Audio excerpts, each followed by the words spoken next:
Yep. Alright, let's start this up again. 2, 1, go.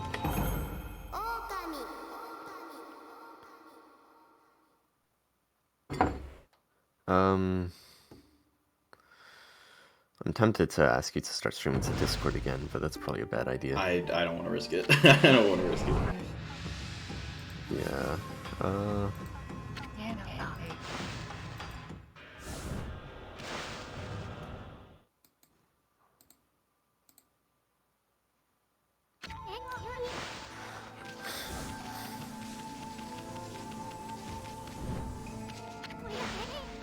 Excellent, got a demon fan.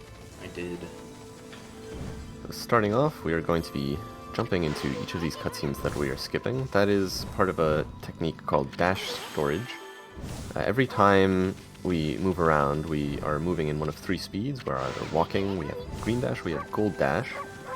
Gold dash, you have to green dash around for about 5 seconds to build up, but we can preserve it through cutscenes by jumping into them and jumping back out. Otherwise, we would lose it at each cutscene. Technically, you won't really see us jumping out so much as doing a sort of like a wiggle on the ground, and all that's doing is we're jumping and then tackling the first frame we're in the air, and that causes us to stick right back to the ground. So right now we also just got our first brush power, which is Rejuvenation. Rejuvenation is not a very important brush power. We're able to bring things, restore things to how they once were.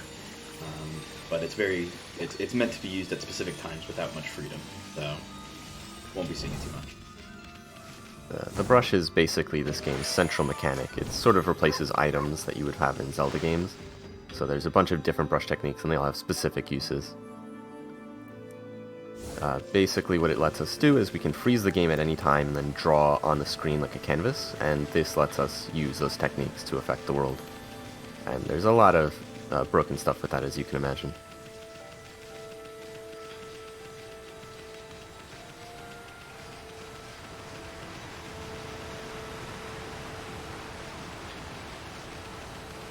So right here we're heading up to the Cave of Nagi, which is where we're going to get our next brush power. Right now we're still in basically the tutorial for this game.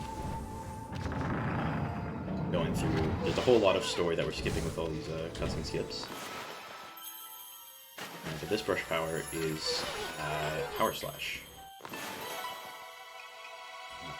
So Power Slash is going to effectively be our sword, for now at least, as it lets us just slice things. And as you might imagine, this one has a lot more freedom attached to it. So we're going to be able to use it to attack enemies and such in fights. And speaking of fights, we just skipped one. So there is a fight meant to be a tutorial right there that just got skipped. Yeah, a lot of the fight triggers in this game are small enough that you can go around them. Most of them are a little harder than that. We also just went around another one. They are very, very easy to go around. We're going to see... Yeah, we're not going to skip all the fights. We are going to see some later, but we'll get to those when we get to those. All we're doing now is going back through the River of the Heavens to get out of the tutorial section. And get started with our adventure. So one other thing is that when we're going through loading zones, rather than just having a normal loading zone where nothing really happens, at the moment we have minigames enabled. And what minigames allow is for you to get demon fangs. And unlike 90%, need quite a lot of demon fangs for this category. So we're going to be going for these minigames to get those demon fangs, which wastes a little bit of time in the loading zones, but it will allow us to actually complete this category. It's just one of those requirements. Wowzers. Thank you for it. Okay. There's the alternate reward. Yeah, I saw that.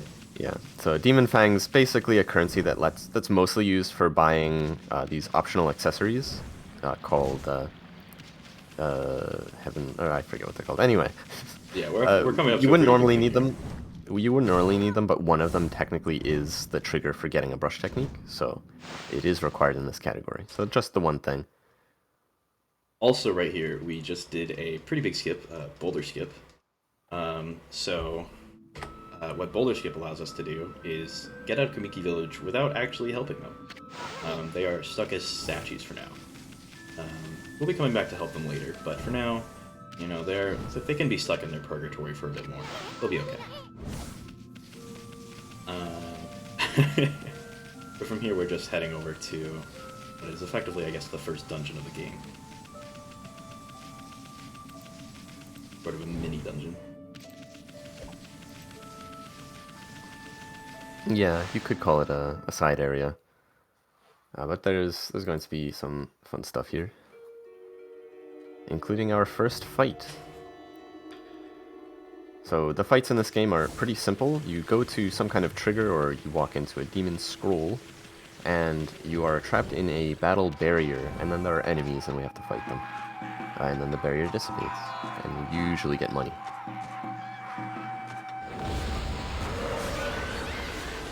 Money is another one of those resources that is important to manage in this route, because we need a lot of it for getting more brush technique. So here we're going to be using Power Slash to cut through these imps in a very particular order. The idea is we need to preserve our ink, since using each brush technique consumes 1 ink pot, and we only have 3 that constantly recharges. And then we're trying to defeat these enemies in such a way that we can finish them off using a specific brush technique, which rewards us with yet more demon fangs. So every enemy has its own floral finisher, so to speak, which brush technique you have to use to get the demon fangs. And most of them we won't have access to, but a lot of them are Power Slash, so we can use them. There we had some dialogue. You'll notice that some of these cutscenes were sort of skipping through, and others were just progressing the text. That's because whenever you skip a cutscene, there's sort of a scroll transition that happens, and that scroll transition is actually longer than a lot of text boxes. So for very short cutscenes, we're actually just going to be mashing through the text, or rather, just holding the fast text button.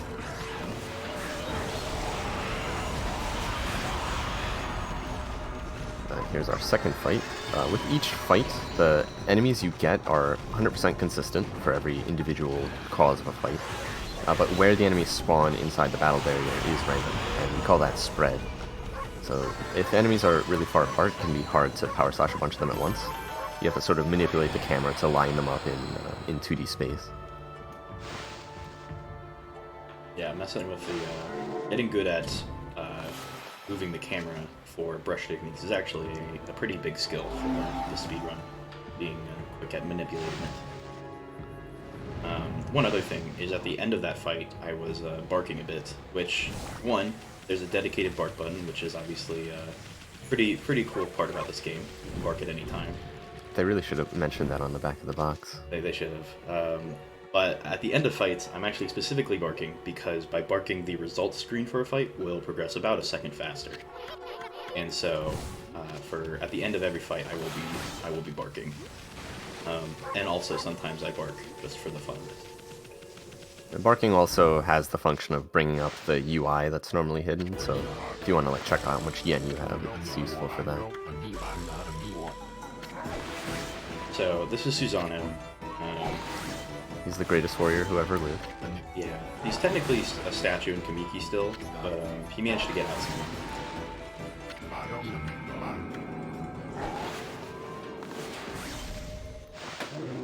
So right here... Oh, sorry, go ahead. Here's our good friend Sleepy the Bear. He has a ball, and we need to push this ball. And if you know anything about pushing a ball in a video game, you know that it's a pain in the ass, and that's no less true about Okami. But it doesn't look like a pain in the ass, and that's because Lego is very good at this game. Yeah, moving that ball is definitely a skill. It is a big skill. And even though I've definitely gotten pretty good at moving it, sometimes the ball just does things, and you wish it didn't. Sometimes it just kind of flies off to the side, or it gets squeezed in places and then it shoots out with tons of speed for no reason. It's very awkward sometimes. But that gives us our next brush technique. This one's Bloom. The main use of it is for blooming these guardian saplings, which sort of rejuvenates an entire area. Frees it of the evil curse, which I like to call the black caviar. That's mainly used just for progressing through the world. But this brush technique actually also gives us two other sub-techniques, which are, one, we can bloom cursed patches of grass, which we'll see in a minute, and another is we can draw trees on the ground wherever there's grassy terrain. And both of those are actually going to be useful later. Yeah, for now, I just did a fight skip earlier, and this right here is one of the easiest fight skips where there's meant to be 2 refights with the fights we did on the way in, but both of them can be skipped fairly easily. It's pretty nice. Yeah, you can see the imps there just dancing around the campfire. We'd walked forward just a little bit more, they would have triggered a fight, but the triggers are just often far smaller than maybe they should have been. Sometimes they're actually a little aggressive, and we have to work really hard to get around them.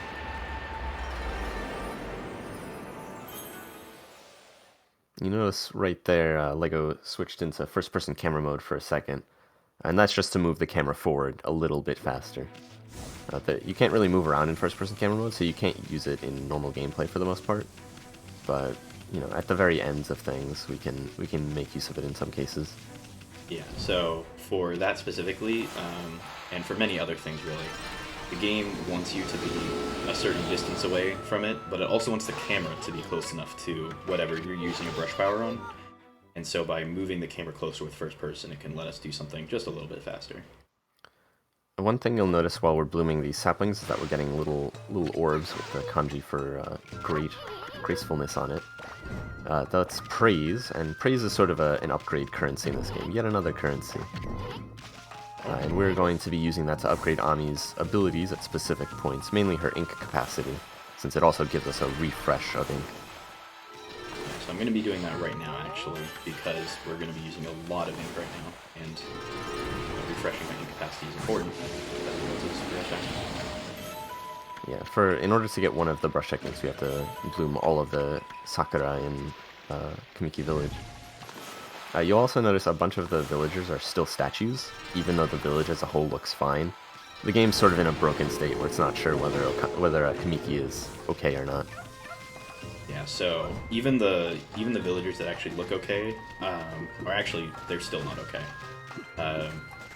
Because basically, if you actually tried to speak with them, it would give you the text for if they were a statue. Yeah, everyone's a little dead inside, if that makes sense. So right there I actually got the text for it. The game was thinking I was trying to draw a sunrise.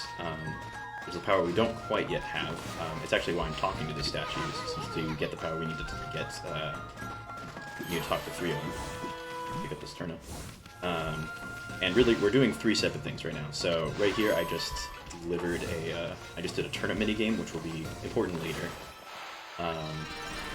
I also am blooming these trees in order to get the power of Lily Pad, and I talked to the statues in order to get the sunrise power. So by doing Boulder skip, we didn't actually skip anything. Well, we will have skipped a little bit, but mostly we were able just to condense doing everything into one moment. And here we can jump up this scaffolding. If I don't mess it up repeatedly. And believe it or not, this trick is called Uppy Thingy. Official name. This trick saves about 8 seconds, by the way. Yeah, so I'm definitely losing time to doing this. I don't know why I cannot do this right now. I wasn't wall jumping for enough height for some reason. Don't go too early. I'm doing all 4 trees there at once. This trick is sort of legendary for being easy and hard. It looks easy, but it is surprisingly difficult to manage the collision. That was a perfect fight. So right there, that's a great example of spread, where even though the enemies are set in the same position, or the enemies are the same every time, where they are in the fight will be random. And so there, they all spawned right on top of each other, which allowed me to clear that fight a lot faster than you otherwise could. Yeah, good RNG. Here we're going to have Mr. Orange do a very non-sober dance to restore the power of the great Guardian Sapling Konohana.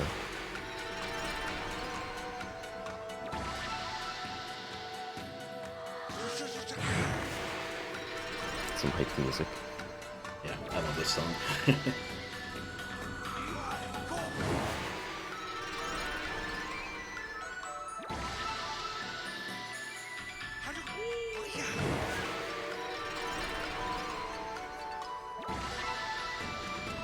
It's actually surprisingly easy to miss one of these blooms, and if you do, you have to redo the whole minigame. It's very annoying. It is very punishing for missing one of these, and specifically on the Wii version of the game, this is actually sort of notoriously difficult to get past, since blooming is incredibly inconsistent on the Wii. I personally know that when I first played this casually, it took me many tries to get past this, despite it being a relatively simple thing to do. Yeah, the Wii version is sort of legendary for having some unfortunate problems, both in terms of controls and also in terms of general stability. The game likes to crash a lot.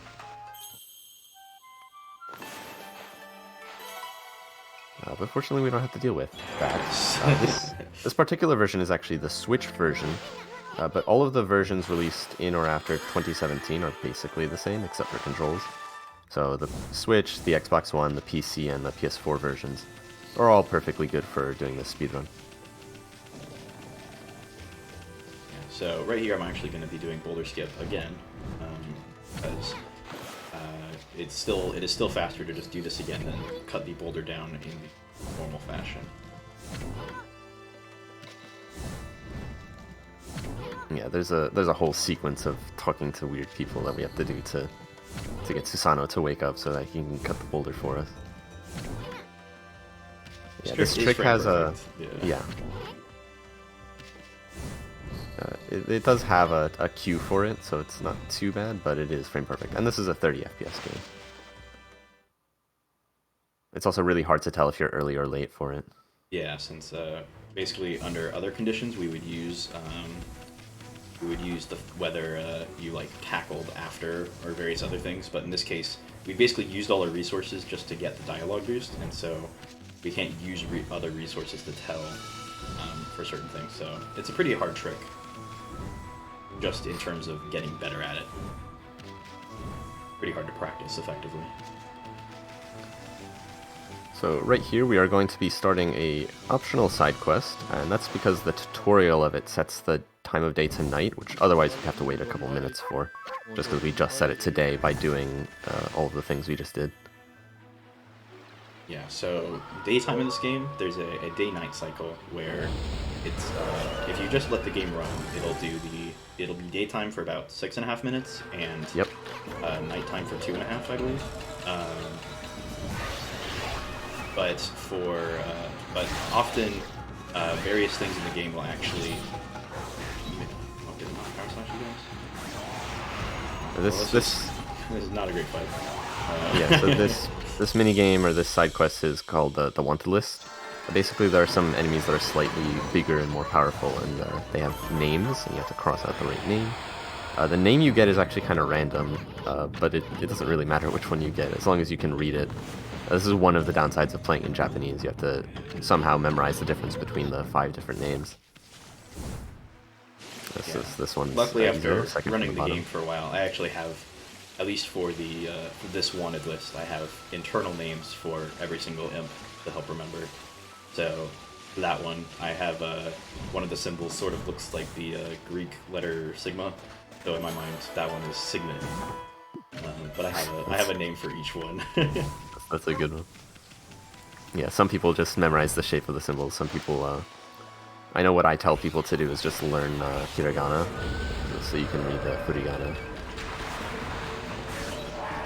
We have another fight here with a new enemy called a dead fish. Dead fish is sort of a weird enemy that likes to be a pain in the ass. We do technically have its floral finisher, but which is power slash, but getting it to die without getting it cut is basically impossible. You can only use floral finishers if you defeat an enemy with your divine instrument, pretty much. And this is one of those cases where there's just no way to get it into that health range.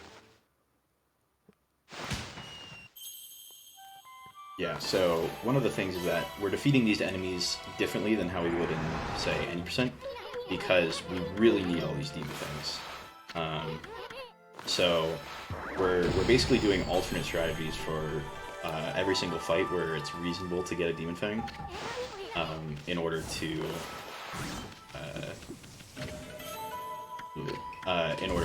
do that. Right there, we just got one of the most overpowered brush techniques, Cherry Bomb.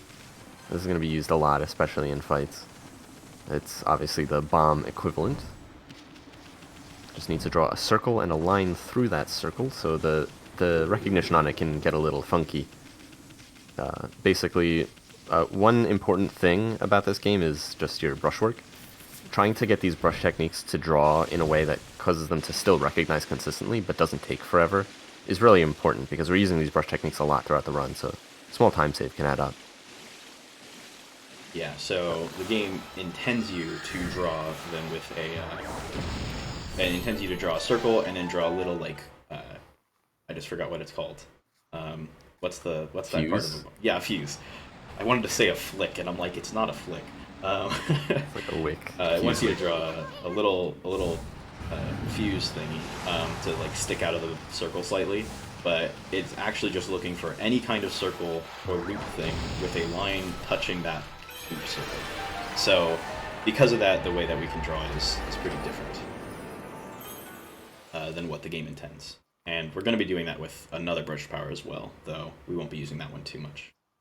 So right here, we're going to do our first brush adventure. Oh my god, I've just... very well named trick. Oi, oi,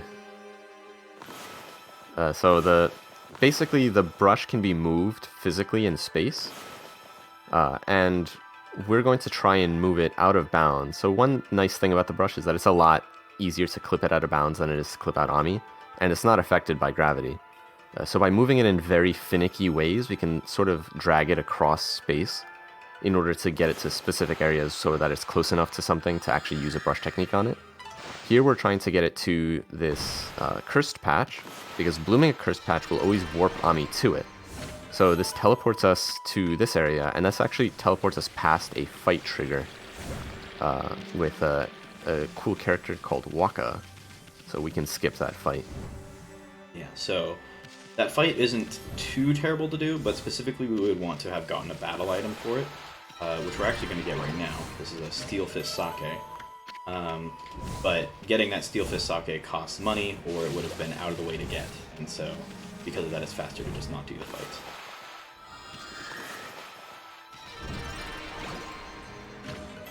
And we're going to be going right to the first dungeon here, called Tsura Ruins. And normally, in order to enter this dungeon, we'd have to have talked to that boy over there and gone fishing. But fishing is slow, so we're going to just sort of shove ourselves through the door using a tree. Yeah, so trees have a bit of an extra use where they let you just... Sometimes, in very specific situations, they seem to let you clip right through something. And we're actually going to use that right away in here as well. We'll also just skip a big cutscene. A lot of cutscenes in this game are skippable, but they have like a part at the beginning where it's just the camera, and you can't skip that. And this one's like 12 seconds long, so we really just want to jump around that fight trigger. Or that I think it's trigger. almost 20 seconds long, actually. It's a very long cutscene. Yeah, it just shows you the whole dungeon. It's annoying. So I just got that first try. That is a very inconsistent clip. What we just did is we clipped straight through blockhead. And by clipping through blockhead, we basically are able to skip half the dungeon. Yeah, there's basically no dungeon in this game that we're going to be doing more than half of. That's true for any percent. For this, we have to complete a few more dungeons. Oh, okay, fair enough. Just depends on your definition of half. I suppose the dungeons that we will be doing, we'll be doing more of dungeons, and the dungeons that we don't do in any percent, we will be doing all of. So there we just had our first key for a lockjaw. That's the locks in this game are basically demons. The structure of dungeons in this game isn't too complicated. You never have more than one key at a time. But it is still amenable to skipping through them.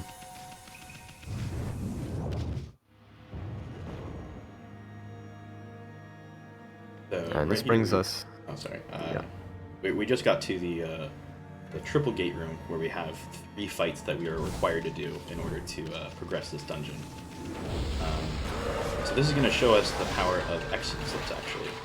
So Exorcism slips allow us to instantly deal damage to every single enemy on the field at once, which, as you might imagine, is quite powerful. So in this case, we're going to be using it to take out those red imps as well as this bow pretty quickly.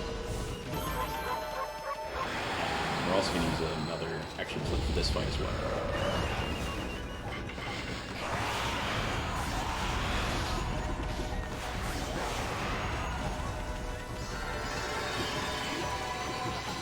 Yeah, there are 3 different sizes of exorcism slips, the small, medium, and large. We have the small ones now. The supply is very limited, and we try to avoid buying them because they're very expensive. So we use them very sparingly, only when they really save time. Yeah, so in this case we use them because they allow us to get the demon fangs quickly, and also it's very hard to get demon fangs from these fights if you don't use them. Because one of the downsides of using cherry bomb is it's almost too powerful, and it will instantly destroy the green and red imps, and will mean that we don't get demon fangs from them. Yeah, they basically explode into yen. So here we're going to grow these mushrooms, which you're supposed to use them as platforms to get up, but we can just sort of just drag the camera into place and cut through these poison pots. Yeah, sort of just it's not really a brush adventure, just sort of using the camera's movement to just slice those pots from down here.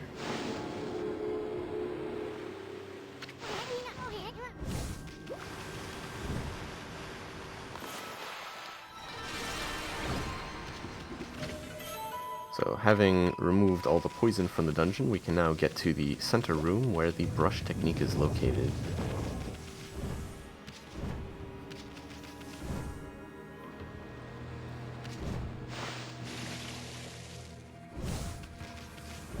So for this we just have to restore 3 of these curse patches again, just to beautify the area. Yeah, and you might question why we couldn't have done another one of those brush warps to warp to this area. That's because the devs were smart enough to disable these curse patches until we destroy the poison pots. Yeah, pretty annoying, really. Coming up here, we're actually going to do a pretty huge trick. Well, it isn't that much time save, but it is very cool to do. A lot of weird mechanics going on to let this work. Yeah, so basically we're going to be clipping out of bounds and then falling into a later room in the dungeon. That's sort of a type of trick called an interior clip, because a lot of different rooms in this game are just stored on top of each other, or like underneath each other in space. To get out of bounds, we're going to be using a vine, which is the power we just got. This lets us, it's sort of like a hook shot. We can use these flowers as targets. We're going to be getting this vine from a specific position that lets us clip through collision, and to set that up, we're going to be using a brush adventure to go under the ground and then draw the vine. Here we just clip out of bounds, and then I'm going to use this vine, and then cut this vine, and this will finally allow us to clip into the room below. So that wasn't too fast. Setting up the brush adventure to get out of bounds didn't work too well, but we did get it first try. There's a lot of moving parts to that trick. Failing it is costs a lot of time, so happy to get that first try. Yeah, it's even more complicated than we made it sound. Yeah. So there's also sort of another glitch that has to be abused for that, where by cutting a vine, there's sort of a weird glitch where you're able to get a wall jump from a vine, but we're also able to wall jump after we air tackle, which is not normally possible. So vines are just a little bit broken in this game. So right there we jumped over a golden gate. The golden gates are sort of like quick saves, but going through that specific golden gate has an extra cutscene associated with it, so we just skip it. And here's our first boss, the Spider Queen. She's got a bunch of eyes in her back. We gotta cut through those. We're going to be using another one of those ink restores to make that possible in one cycle. Excellent.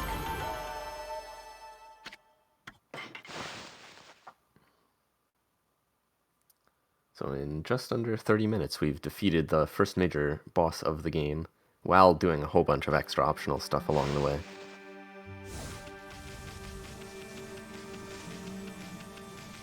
Yeah, the rhythm games to get the Demon Fangs is actually very difficult. The timing is unrealistically strict.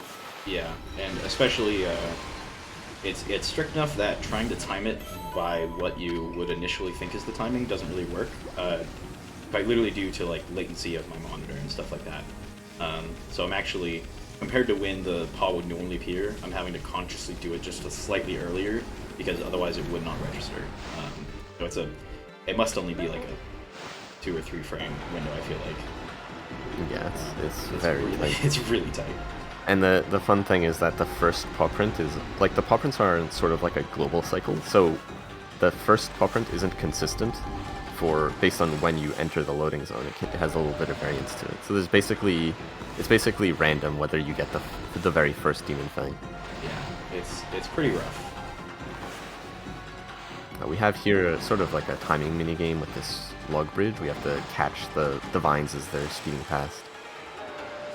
The vines that appear here they're not exactly RNG based, but so by getting the vines when they first appear, they will always appear in the same order. But if you miss a vine, it's sort of like there's like this branching tree of when vines will appear based on if you get a vine or don't get a vine. So getting them all is nice because that's basically the only order I have memorized of when the vines will appear.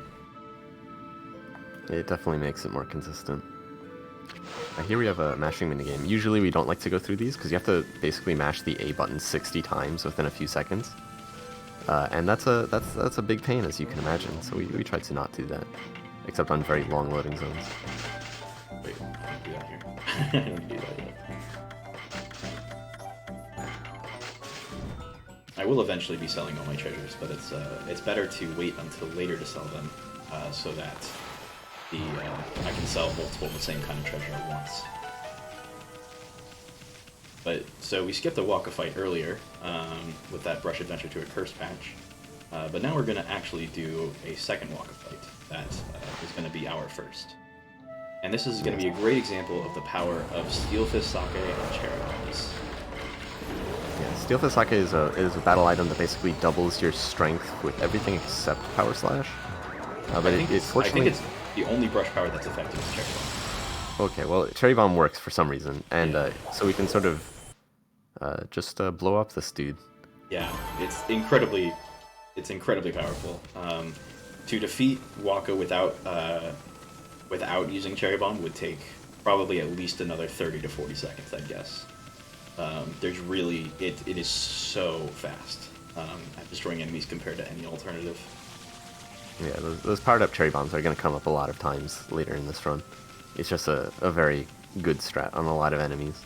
And the other important thing is that not only is it a good strat, but Steel Fist Sake is a relatively cheap item. And in this run, we're going to be pretty strapped for yen. So, in situations where Steel Fist Sake is powerful, we're going to use it. Yeah, it costs only 2k to buy, and there's a lot of them on the ground as well that you can pick up. Whereas the cheapest Exorcism slip is 4k.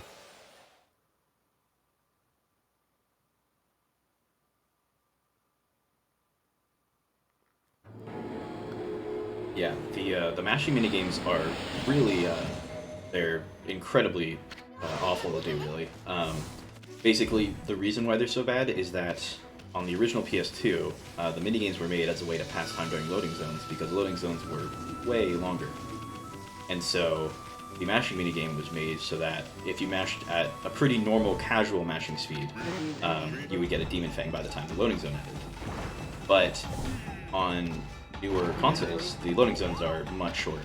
And so in order to get the Demon Fang in time, we have to... you cannot go at casual mashing speeds. We need to mash much faster. Which is part of why they're so awful to do.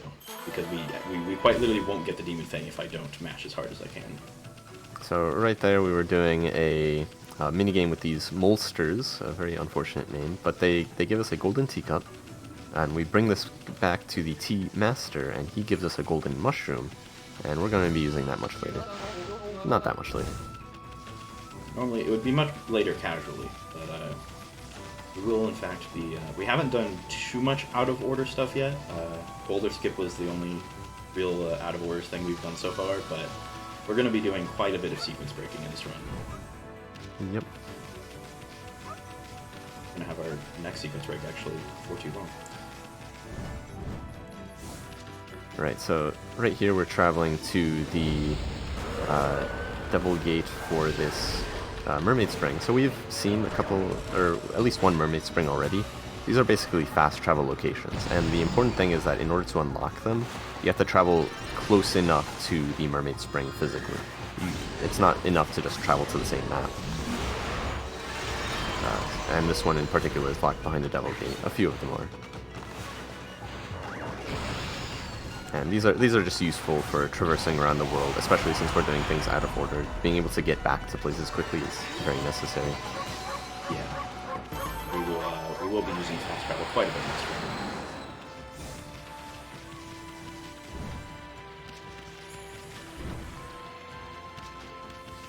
But at this point we're actually going in the wrong direction now for a casual playthrough, because normally we're heading to Sasa Sanctuary. And Sasa Sanctuary is normally blocked off from entry until we rescue the daughter of the boss, basically. But we have another way in. Yeah, Sasa Sanctuary is basically a bathhouse run by a bird mafia. A very fun place. But the front door is locked, so whatever are we going to do? Well, fortunately the front door may be locked, but I guess the top door is not, so we're not going to actually, like, fly upward, we're instead going to fall downward. So by getting into a very precise place on the collision there, we can actually get out of bounds, and then, like I mentioned earlier, interiors in this game tend to be stored underneath the map in a specific location. So by falling in a certain place, we can actually land inside way earlier than intended, and just skip right past it. And I do want to say, getting that first try as I did is not actually, doesn't happen very often. It's a very hard trick. Landing on that specific spot is not only really difficult to do, but it's also inconsistent. Yeah. So getting that first try is very nice. It's a very hard trick. And here we have our first digging mini-game. This is sort of a 2D segment where we're escorting some guy down a well to find some water. And we're using brush techniques to sort of speed him up and break these blocks in a specific order. One interesting thing, right here I'm circling him, and by circling Mr. Bamboo, you actually run significantly faster. So we use that to speed up our friend there. Very nice job.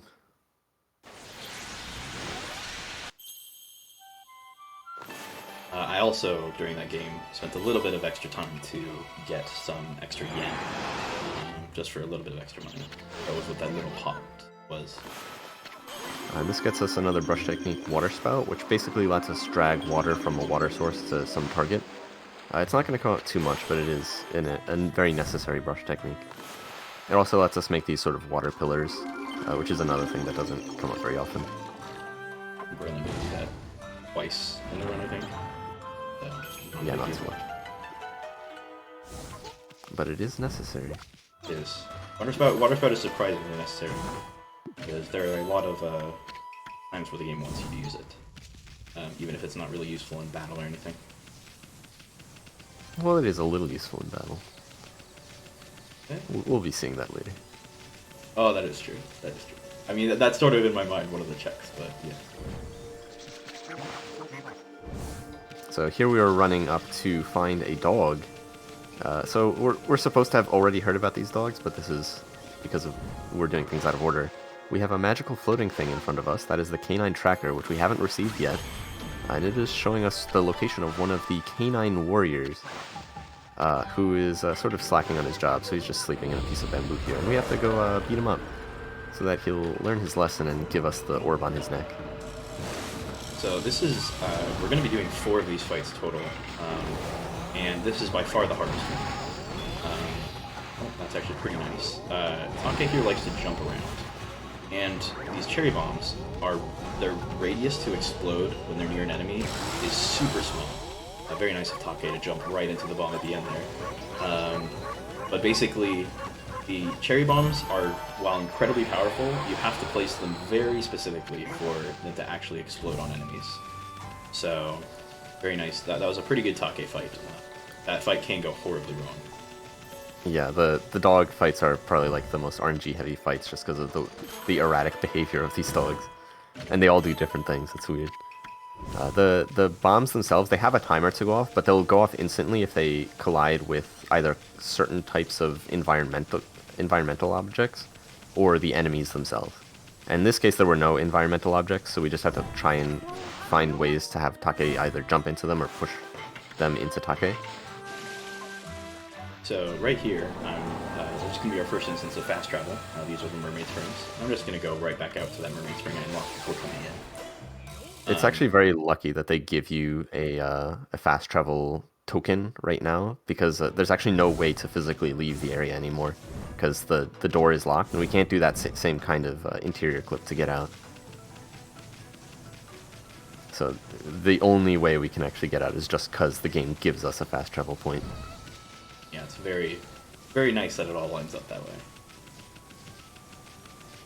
But at this point, we are heading up to Kusa Village, where we'll learn about that dog quest that we definitely know nothing about yet. Ooh. Yeah, this next village, Kusa Village, is way up in the mountains, so there's a long walk to get there. Getting incredibly unlucky right now with these minigames. I've gotten like 6 or 7 straight mashing ones. All these long loading zones. Pretty unlucky. So Kusa is affected by a weird kind of curse where it just constantly saps your ink, and you can't use brush techniques. And this is going to be a bit of a problem, so we're going to just sprint all the way to the back of the village to get to the shrine and talk to the shrine maiden, who is going to help us with all this. So, at the moment, the Kusa here is afflicted by demons. And while these demons are actually not very hard to fight normally, I specifically have an entrance of this fight just because there's actually you don't have brush powers right now. And this is also a great example of I had to attack with my regular weapon there, and hopefully it was somewhat apparent that it's pretty slow to try to just whack an enemy with your weapon. It really it is not the fastest way. And as we go along, we're not going to get many better weapons, and we are going to be fighting tougher and tougher enemies. So our own weapon for now is not particularly useful. We do technically have a better weapon already, but I don't know if equipping it is worth it. Yeah, I don't think so. Well, it might be worth it at that point for that specific fight. Curious if it would reduce the number of attacks needed. I think it might reduce it by 1, just because you had to use a small exorcism slip. Yeah, I actually might think about equipping that in the future.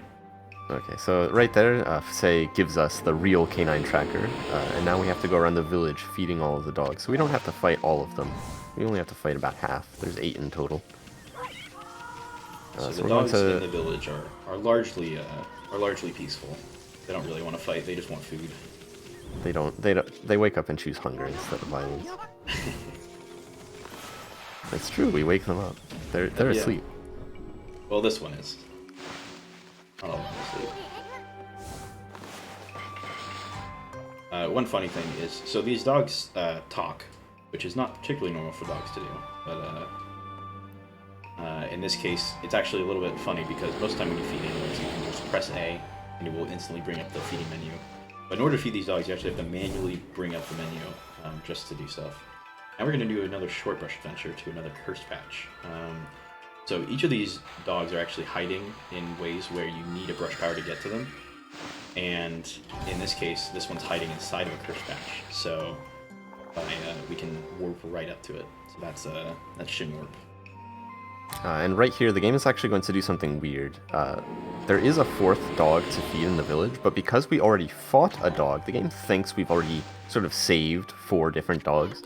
So it's going to trigger the sequence for having fed the 4 dogs in the village, even though we've only fed 3. And that means that one of the dogs is still unfed, and that's going to come up a little later. But first we're going to have to fight yet another dog, and this is the first dog we're supposed to fight, so it's actually the easiest by far. It is the easiest by far, but it also has probably the most, the RNG is most strong with this one, I feel like. Because right at the beginning here, they will either basically do nothing at all, or he will instantly use an armored attack, which can be really annoying. But right here we had a really nice taste, so just 2 cherry bombs instantly destroyed him. Yeah, he's well behaved. Good puppy. But right here we're going to do something pretty funny, where that dog has come down here, the one that we hadn't fed yet. So by feeding it, we're actually warped to where that dog originally was. And this allows us to actually backtrack through the village to some degree just by feeding that dog. We call that trick meat warp. So we use meat and we get warped. And now we just leave the village. So the important part of that is that we get the canine tracker. While we were able to find one of the extra canine warriors without the canine tracker, the other ones do require it. So we do have to go get it here. Go. And now we have reached, our threshold here was 50,000 yen, so 51,000 is plenty. I did pick up a little bit of extra yen in case I've accidentally forgot something. Yeah, there's a lot of treasures to pick up, and sometimes we've changed them as the route gets tighter, so it's easy to forget. Yeah, there's a lot of, where we have to pick up a lot of treasures throughout this entire run, because this first check that we have to make is 50,000, which is a sizable check, but it isn't too big. But we're going to be making some really huge checks later on. We're going to be having to pick up a lot of treasures, and as well we're also going to be, mentioned a little bit before, but we're going to be trying to reduce the number of battle items that we need for a lot of these fights. So we'll mention that when we get to those fights. On another note, you'll notice that we're sort of going the wrong way. So instead of actually going to find those other dogs, we're instead going to a sort of a weird area in the game where you can go here really early, but you're not supposed to be able to do anything here. This is the city checkpoint, and it sort of blocks off the next chapter of the game. The game is sort of divided into 3 parts. So far everything we've done is in part 1, and this is going to be part 2. And you're supposed to have completed part 1 by now to lower that bridge. But instead of lowering that bridge, we're just going to swim all the way across this massive gorge here and do some extra sick, precise platforming to get up to the other side. So we can just barely swim across, by the way. It's almost impossible. We do have lily pad in this, so we could get across with lily pad, but it's actually faster to just swim than use lily pad until we get double jump.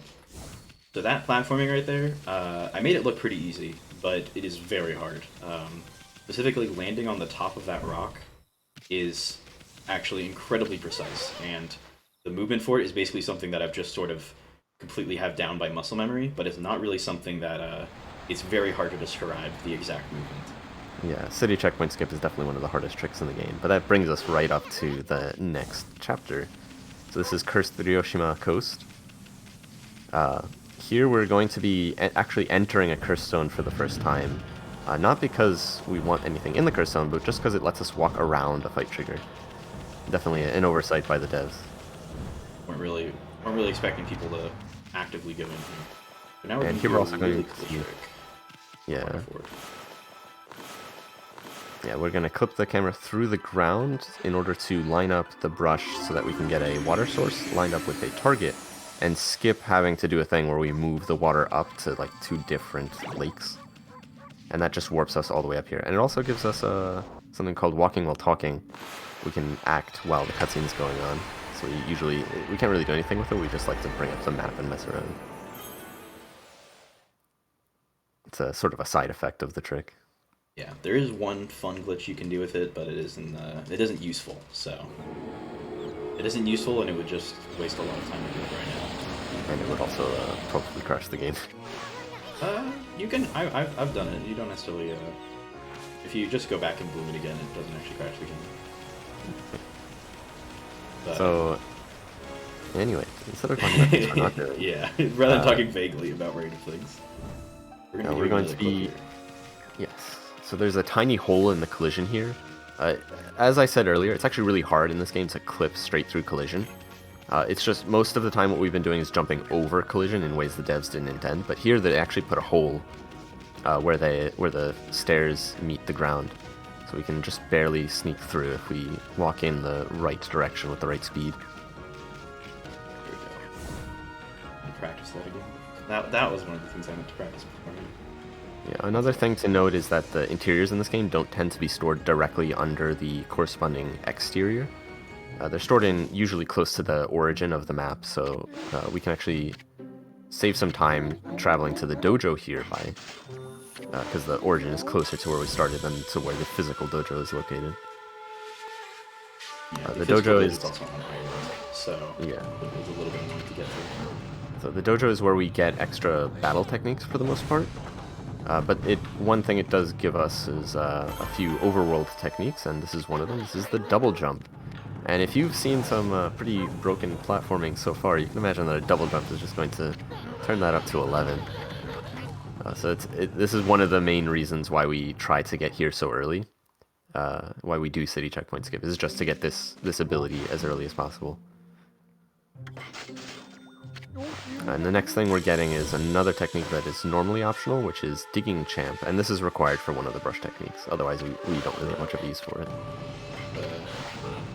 It's also rather expensive, and it's part of the reason why we have collected all this money in the early game. Because 20,000 is not very much money to get to, but 50,000 is a huge hurdle. So that's why we've had to collect all these treasures.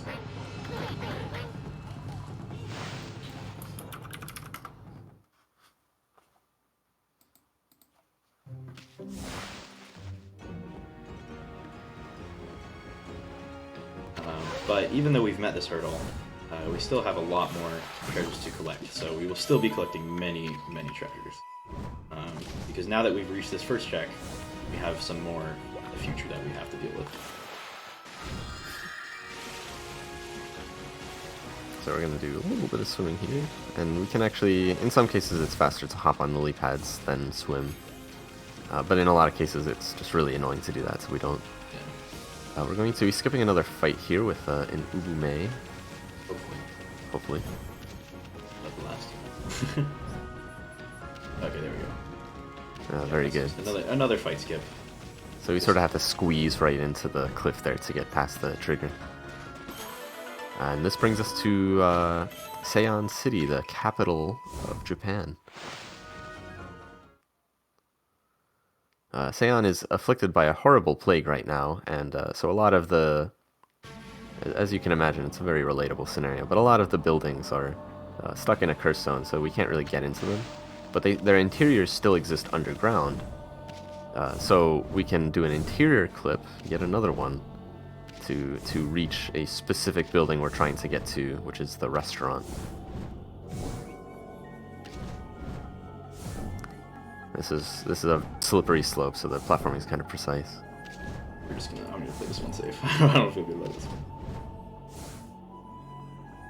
There we go. I'm just barely getting out of bounds here. There's huge walls around the entire city, but there's a bit of a gap right by the way to leave. And so by getting up on there and then moving towards the loading zone to leave, we're able to completely get out of bounds and fall right into this restaurant. Yeah, and this ties into the thing we were doing with the moles earlier. So we have this golden mushroom. This chef guy wants the golden mushrooms for a legendary dish. He's going to cook us a legendary dish, but he doesn't have enough heat, so we are going to use his divine inspiration to unlock another brush technique, which is actually a hidden optional brush technique, which is an upgrade for a brush technique we didn't get. So this is called Fire Burst. It lets us make fire anywhere, where normally the corresponding power, Inferno, is sort of like Water Spout. It requires a fire source. But the game doesn't really check that we have Inferno before giving us Fire Burst, so we can just get it. Pretty cool how that works. One funny thing is that in this run, we actually will be basically saving the city and freeing it from its curse. But it's actually still faster just to do this right then, due to multiple reasons. One is that Any other time we're going through there, we still won't be able to enter the restaurant, even after we save the city. And there's also the fact that doing that just gave us 26,000 yen. Yeah, because as it turns out, food gives you money when your astral pouch is full, which is sort of this mechanic. We didn't explain it before, but the astral pouch, when you eat food, it slowly fills up, and when it's full, if you die, you will get revived. And there we just did a big skip. Right, yeah. So that bridge there is broken. We're supposed to we're supposed to unlock the water in the canal, and then we're supposed to help this guy fish for a fish, and then he'll raise the bridge because he's kind of a dick. But by just jumping off that tree in a precise way, we can skip it. Here we can skip past this, and a photo epilepsy warning. Yeah. A little late on that. Yeah, I kind of forgot that can happen.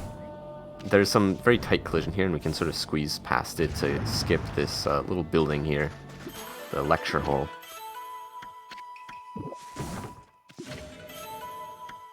So, right here we're just getting some more treasure. Because, well, Ringo. we need a lot of money. Yeah, often when you dig, you'll get random food, and then the food gives you a text box that we don't want. We don't really need the food. So it's just bad RNG. You can also get that from fights sometimes. Yeah, with a run this long, it's pretty hard to avoid all the food, especially because we're going to be digging up so much stuff, and also even earlier during the lily pad sequence, you're blooming those trees. They will also give you food, and that has a pretty high likelihood of it's pretty hard to dodge the fruit there.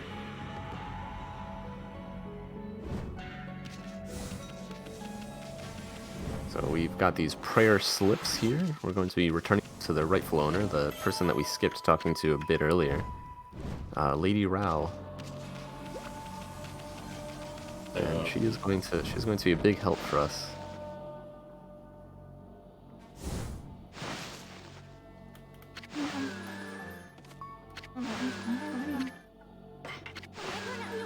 So for this arc of the game, we need her to help us with getting some items later, required items, that is.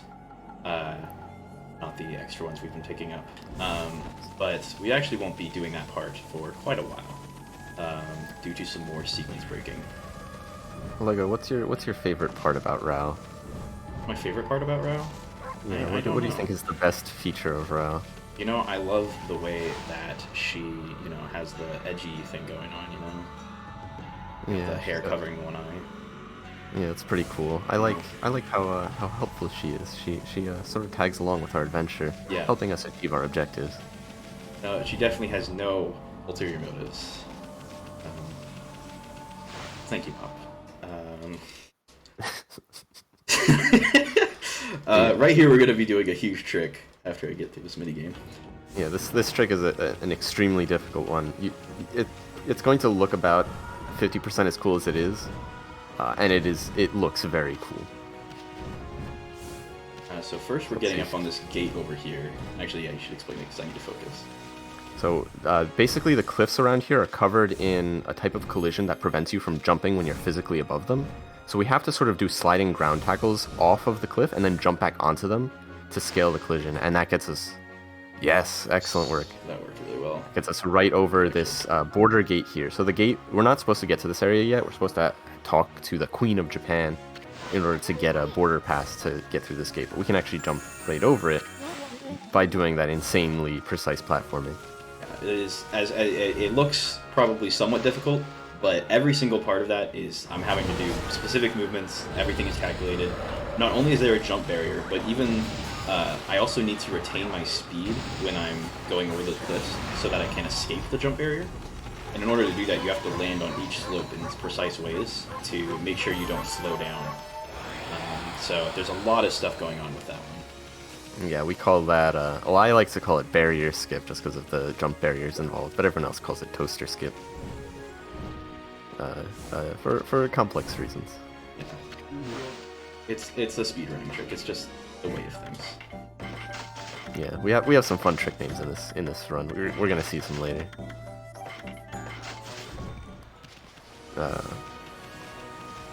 So I just did a bit of shopping there.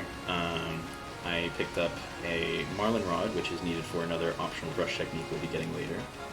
I also picked up some Mermaid coins for some fast travel, and I also bought a fish, also required for getting another brush power. We're gonna have to feed a cat later. And finally, I bought 7 steel fist sake, which actually is going to be all the steel fist sake we need for the entire rest of the game. Oh, unfortunate that nightfall happened right there. Yeah. It makes this next cutscene a lot longer. Otherwise, this cutscene would have instantly triggered, but that's okay. So this unlocks Orca, the servant of the Dragonians, or a race of dragon people who live under the ocean. Yes, very reasonable Shinto mythology. But rather than going to the Dragonians right now, which we can't actually do, we're going to be getting one of these brush techniques, which is probably one of everyone's least favorite brush techniques to get. Yes, this next section will be pretty. It will not be that entertaining to watch, and it will definitely be pretty rough for my hands. Yeah, if you wanna start playing the Rocky theme in your head, this would be a good time to do that. We are going to be hopefully skipping a fight right at the entry of this area first. And then we're going to be mashing the... Yeah, we're going to be pressing the A button rhythmically about 200 times. There we just skip the fight, just squeezing around it. And now I am climbing this tower. I actually do it a little bit slower than other people, just because otherwise it really does... I mean, doing this, it will hurt a little bit by the end. But doing it faster will really... there's some things more important than speed. Yeah, so these walls are called kabegami walls. Basically, you can stick to them by pressing the jump button, and then you can jump off of them. So every time he's jumping, he's actually pressing the A button twice to jump off the wall, like to stick to it and then jump right back off. And he has to press A again to do the double jump, because it's faster than repeatedly doing single jumps sticking to the wall. So basically, it's tap tap tap tap tap tap tap tap tap. It's a very sort of annoying rhythm to keep up. Yeah. And this tower is very humorously tall, yeah. to put it mildly. This is, I mean, it is, even at its fastest, it is way over a minute to climb all the way up this. Even if with like task-like precision or something. And I'm definitely not going that fast because, like I mentioned, we still got a lot of run left to do. Yeah, and when we're moving sideways, we can actually do ground tackles off of the kabegami wall, and that just lets us get a little bit of lateral speed, but it doesn't help when jumping upwards. Forgot to, there's a cutscene that appears here, which is actually pretty funny. This cutscene is, a stray bead just appeared up there, and that stray bead is actually meant for climbing up the tower a second time, which is just a very cruel thing from the developers, to have that be a stray bead. But if you actually don't land on any of the platforms, the stray bead will actually trigger. And it's actually faster to land on the platforms because there's a short cutscene with landing on the platforms, but that one's a little bit longer. Just a couple seconds, no, nothing big. So here we are feeding the cat. And this is going to give us the power of Catwalk. Catwalk is sort of similar to Rejuvenation at the beginning of the game, where the uses for it are very strict. There's going to be certain times where Catwalk is used just as sort of a, here's a power you have, here's a statue. You see this cat statue? You can use Catwalk right here. Because being able to climb on any wall in the entire game would be a great way to have a broken game. Let people get out of bounds without speedrun tricks. It's a very restricted technique. Fortunately, we don't have to like jump off of the tower, which would be fun, but it would take a few seconds. So there's a nice mermaid spring over here. We're actually going to be using it. So way earlier, we were doing some stuff with some Canine warriors, and we did a bit of a detour to get some brush techniques and do some other stuff. And now we're going to be resuming that side quest, or, well, main quest. Yeah, so there's 3 arcs in this game. We had just gotten to almost we were in the second half of the second arc of the game, and now we're back to basically just the first part of the first half of the game, or well, the second half of the first arc of the game, I should say. So there is a we've progressed really far forward, but now we have to go back and do a lot of cleanup. Yeah, so here we're helping Susano out.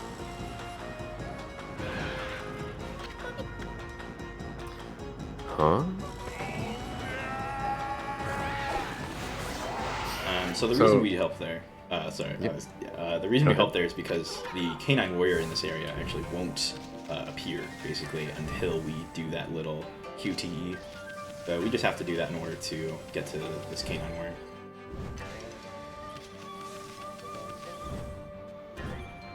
And here we're going to do some fishing. Yeah, so the fishing in this case is kind of broken. If you remember way earlier, we skipped a fishing minigame, which was supposed to be required to get into Tudor Ruins, the first dungeon. So what the game is trying to do is trying to start the second fishing minigame in this area. But the fishing map still thinks it's the first minigame because we haven't done a fishing game in here yet. So the real map thinks it's the second game. The fishing map thinks it's the first game. We're going to be doing the first fishing minigame, which is good because it's actually a little shorter, just because the final fish is a little weaker. Yeah, the fishing in this game is kind of basic. You just gotta pull the rod in the opposite direction the fish is moving. And the fish you get is kind of random, so here we got a bad luck crab. Hopefully we can get a good luck lobster instead. There were no big fish there. Darn. So yeah, the fish, they have different values. The crab is the cheapest fish, so we call it the bad luck crab. But here we're gonna have the giant salmon of the lake, which is supposed to hold the key to Tudor Ruins. And we are gonna get the key to Tudor Ruins after this. But as Ord already mentioned, the game outside also kind of thinks we're doing the second minigame. So we're gonna basically get all the rewards for both games at once. Pretty great. So here, for the second minigame, we're going to be able to get another brush power. Now this is Crescent. Crescent lets us turn into night. It's sort of the inverse of Sunrise.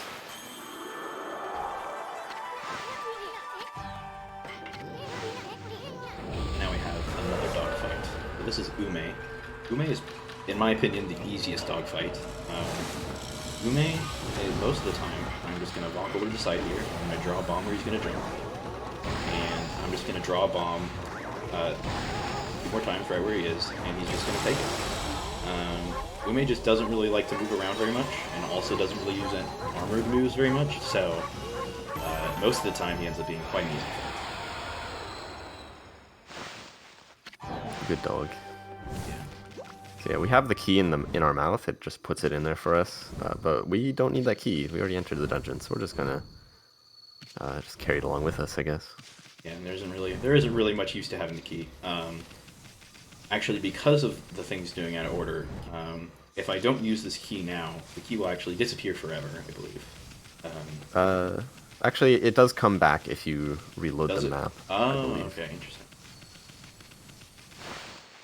Not that it matters. Yeah. Technically, these kinds of items, you can sort of do a trick with them, but it's not helpful in this area. I don't delay that trick. It's called an item bounce, which just lets us get a little bit more height in certain areas. Just not really applicable most of the time because those kind of items are pretty rare. So the final Canine warrior we're going to find way back in our hometown of Kamiki Village. Doing these other trees here, I think it would be better being way out, a little bit easier.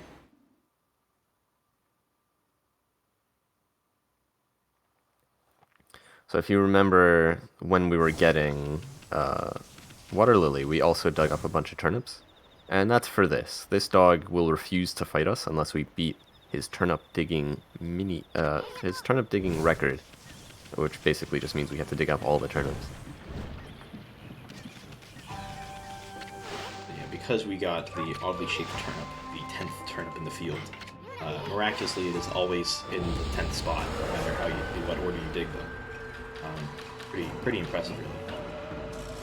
So This fight is an example where we have environmental things, so I'm just going to draw this bomb in the grass patch, and it will instantly explode no matter where Hayabusa was. Which is nice, because even though the activation radius for these bombs is very small, the radius of the hitbox is huge. So, An excellent fight, by the way. thank you. Hayabusa played very nice. The one downside of using environmental objects to detonate the bomb is that they tend to also spawn food. But fortunately that didn't happen there. I got pretty lucky. So now we've finally rescued, so to speak, all of the Canine warriors. So we're going to head back to Kusa village to report to Princess Fusei.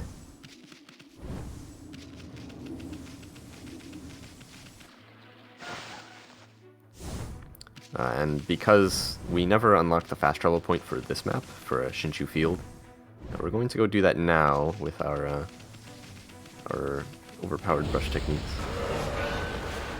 So this is going to be a lot of the same. In fact, it's really easy in here because the enemies will spawn slowly in waves.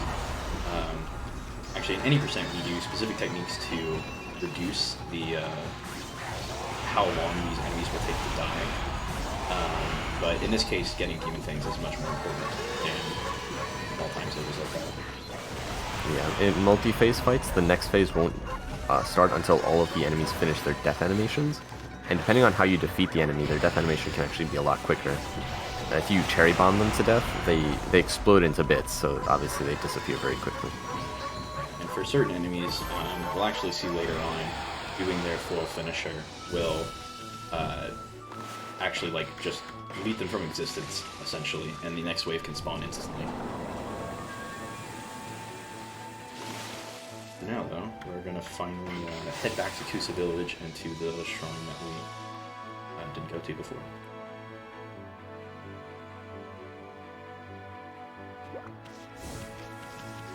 That we have finally gotten through the entire dog quest, fought all the dogs, fed the other ones. Finally back here.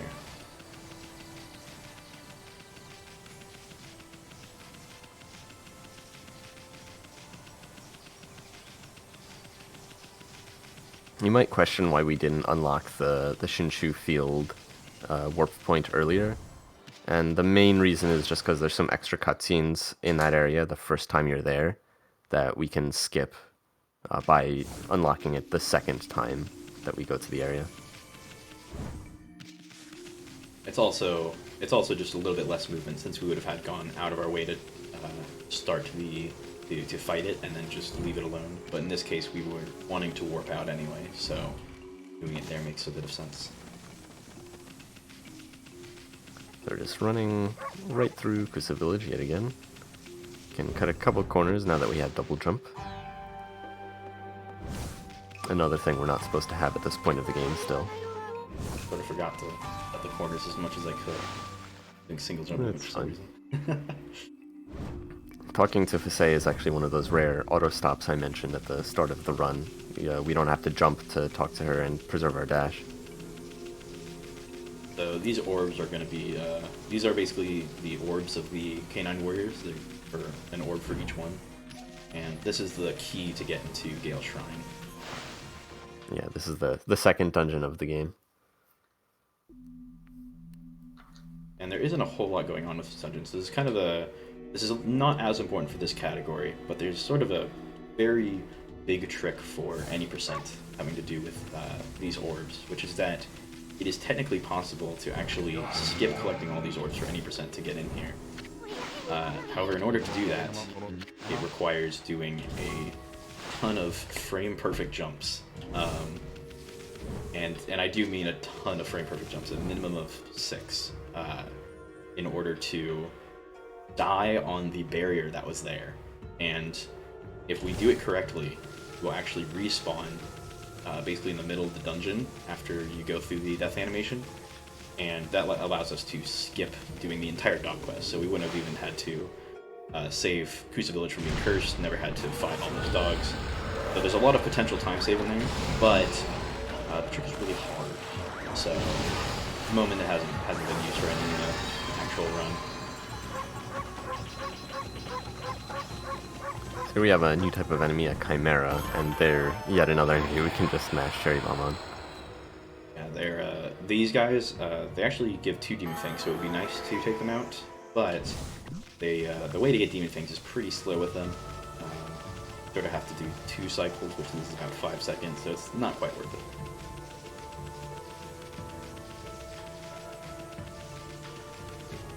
it. This dungeon is this dungeon is pretty straightforward overall.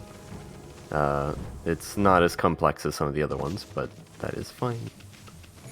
Just gotta take this key over to the sort of main tower, and then we're gonna be climbing up it.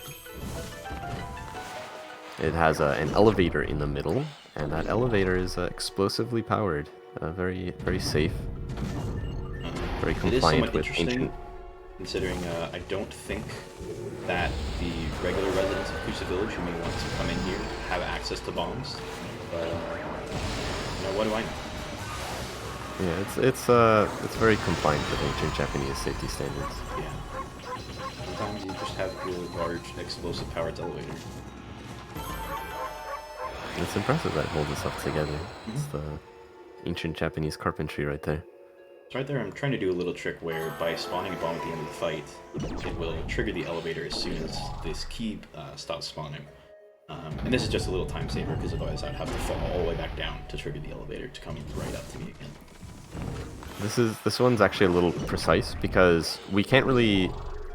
the way the bomb works is that it spawns a fixed distance away from the camera based on how small you draw it. So we have to position Ami in a precise position in order to get the distance to the cherry bomb to be a stable amount, and then draw the cherry bomb as small as possible. So, for me at least, the drawing a small cherry bomb is sort of just the default at a certain point, because it's faster to draw small cherry bombs. So, for high level running, drawing quick small cherry bombs is pretty just the norm, pretty regular size, but it is one factor in that trick. So here we have reached the top of Gale Shrine. As you can tell based on the name, it's a big windmill, and we have to counter the evil winds that have been flowing way up here, and that's like sort of cause of all the bad problems in Kusa Village. So right after this, oh, sorry, go ahead. This unlocks a new brush technique, which lets us control wind in general, which is a little useful. It's required. And so now Kusa Village is mostly healed, but the source of these bad winds, the boss of the dungeon, Crimson Helm, is still at large. Fortunately for us, we don't have to defeat him, so we are just going to ignore him forever. We're going to do a little trick here with double jump, where we're actually able to get over the walls and fall all the way back down. And this is much faster than going all the way around to fall back down the elevator. Yeah, they didn't make those invisible walls high enough to deal with double jump. Yeah. It's very fortunate that the windmill platform is directly above the bridge in the middle of the dungeon, because otherwise we would just fall into the void. Some very nice coincidences for us. But right here, we're just gonna, we got our power, we got Gale Storm, so now we're out of here. And for any percent, we've already skipped the moon. We would have skipped the moon cave entirely. We just don't have a need to go there, which is another dungeon in this game. However, in this category, we will need to go there because there's a brush power there. However, to get there normally, we would actually need to defeat Crimson Helm, the boss of this shrine.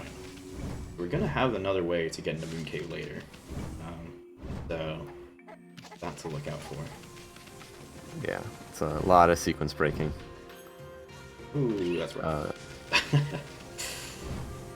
But, ooh, are you gonna see the cutscene here? I don't even know if that was faster, but I felt like doing it. That's fair enough. There's some fun platforming. Kusa Village, surprisingly, is funnily enough like the most, probably some of the most fun movement in the game, just with double jump, because you get to cut basically every corner. Pretty nice. Messed up cutting the corner on the bridge, but that's just how it goes.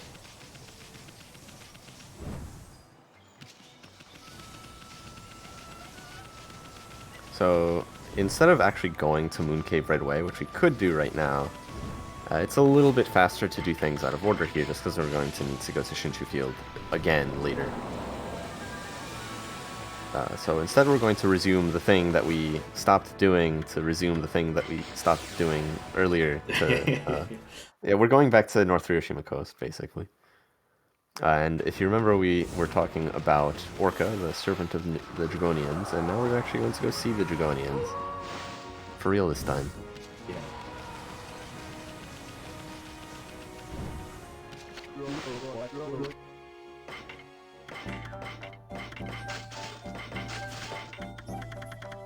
So I'm going to do a little shopping now that we have some extra cash. We can sell the fish that we fished earlier, although we're not going to do that, I guess. No, I forgot to. It's sort of awkward because you have to. It's not enough money. You have to sell your treasures too, so it's just a little bit awkward. But here we have Catwalk. We get up to Washer's Cape, and right here, the wish of this man here is to see the Whirlpool Galaxy again. And luckily, by drawing a shooting star in the sky, man is able to wish upon the star that we drew in order to bring this galaxy back into view. And then, in some impeccable logic, in order to open up the Whirlpool to the Dragon Palace, we're going to use Galestorm to spin the wind here on Earth. And by spinning the wind, this will actually spin the galaxy in the sky. The galaxy in the sky spinning will then open up the Whirlpool on Earth. So, just some real normal stuff going on. Yeah. You know, normal Shinto god stuff. Yeah. And anyway, we completely glossed over this, but the whole reason we're trying to talk to the Dragonians is that the Dragonians are supposed to be in control of the Water Dragon, and the Water Dragon is sort of going berserk right now, and part of the reason why everyone's sick in Saiyan City is that they can't get their shipments from the sea, because the Water Dragon keeps eating all their ships. So we're going to go handle that real quick. Normally we would have heard more about the Water Dragon, but we have skipped that part of the game for now. We will be dealing with the Water Dragon later, but we'll get there. For now, we're actually not going to go directly to the Dragon Palace. Instead, we're going to go out of our way to go talk to this dude over here. Yeah, there's just a dude. It really is just a dude. A very normal dude. Very normal dude. Definitely very normal. So we just bought that it up Marlin rod earlier. So we can see he's doing his thing, fishing, but he doesn't have the Marlin rod, so he can't catch the Marlin. But luckily, he really wants that Marlin. Yeah. What's funny is that the Marlin actually can't even be caught here under normal circumstances. But maybe the Marlin will steal something up here. Also, he's fishing without fishing line because he's a guy. Yeah. And we're just going to rejuvenate that missing fishing line. Yeah. So there's 3 different fishers in this game. Three different fishing people we can help fish up stuff, and all of them are fools without fishing lines. So we are actually they're very lucky that a god here is willing to help them out. I love this fish. Fugu. The Marlin is very erratic, so it's kind of annoying to fish because it keeps switching directions, and each time it switches directions, you have to switch directions. I got very lucky there. So the amount of time that it takes for the fish to let you do a power slash on it is entirely random, as far as I know. So rather nicely there, each time that I had a power slash on 3 times, and each time it only took about a second before the prompt popped up. So yeah, very, very quick. There's actually something known as an insta-fish, where if you're very lucky, as soon as it switches back from like the view of the fisherman to the fish, it will instantly let you do stuff. Yeah. It's based on the movement of the fish, like where it is physically positioned. If it's close to the fisherman, it'll let you catch it. But where it moves is random, and you don't even control it for the first part of the cutscene until it gives you back control of the fisherman. And this brings us to the Dragon Palace. So now we're at the bottom of the ocean, and because we're a goddess, we can still breathe. I don't really know how that works out for our pixie friend here, Isun, who we haven't talked about because we don't want to talk about him. Yeah, he's sort of So as we are a wolf, we can't actually talk. So this game sort of has someone there to talk for you. Except for the dogs who can talk. Yeah, there are dogs who can talk, but we can't talk. Yeah, even though even though we're a god. As we can tell, they really thought this through. So here's Orihime, the queen of the Dragonians, and she's gonna tell us that she actually doesn't control the water dragon. The water dragon is her estranged ex-husband. Well, soon to be ex-husband. Yes. But first, before we go do that, we're gonna first go over here because the Dragon Palace, the Water Dragon Palace, also has one of the secret brush techniques. Yeah. So one thing the Dragonians are, well, basically there's a swimming pool down here, even though it's the bottom of the ocean. Yeah. And unfortunately, the swimming pool is covered by a big ass rock, so we're going to Makes a lot we're going to get rid of the rock. This is the only reason that we got Digging Champ. Yeah, Digging Champ is necessary to destroy this rock. Otherwise, it's too hard and our paws can't go through it. Rather sad how that works out. And right So here, we're I'm going going to help. start by doing a trick. Oh, I'm going to fail the trick a couple times. Yeah, so much like with D-boosts, or a dialogue boost, there's a frame at the start of loading into an area that lets you jump. So we can do that here to sort of skip a big part of this digging minigame. This digging minigame is sort of supposed to be that you fall all the way down, and then you have to dig your way back up, and then dig your way back down with the escort person. But we can skip the first part of that by just jumping over the barrier that you start off on. Another thing you'll have noticed is that we have infinite ink right now. That's thanks to a Inkfinity Stone, very cleverly named, which we used just before starting the minigame. So this Infinity Stone is very required. Without it, we would basically be unable to do much at all. Because our 5 ink is just pitiful at the moment. You might have noticed that we've used like 20 ink powers during this, so having Infinity is very much a requirement. Yeah, we're using Gale Storm to sort of blow the person around and help them move horizontally faster and also get over obstacles. I'm good to turn but now we've gone to the bottom of the spring, and yet again we've dug up the water, restoring their spring, their swimming pool. But the swimming pool doesn't have its swirly whirly, so we gotta draw a circle, and that's a spiral.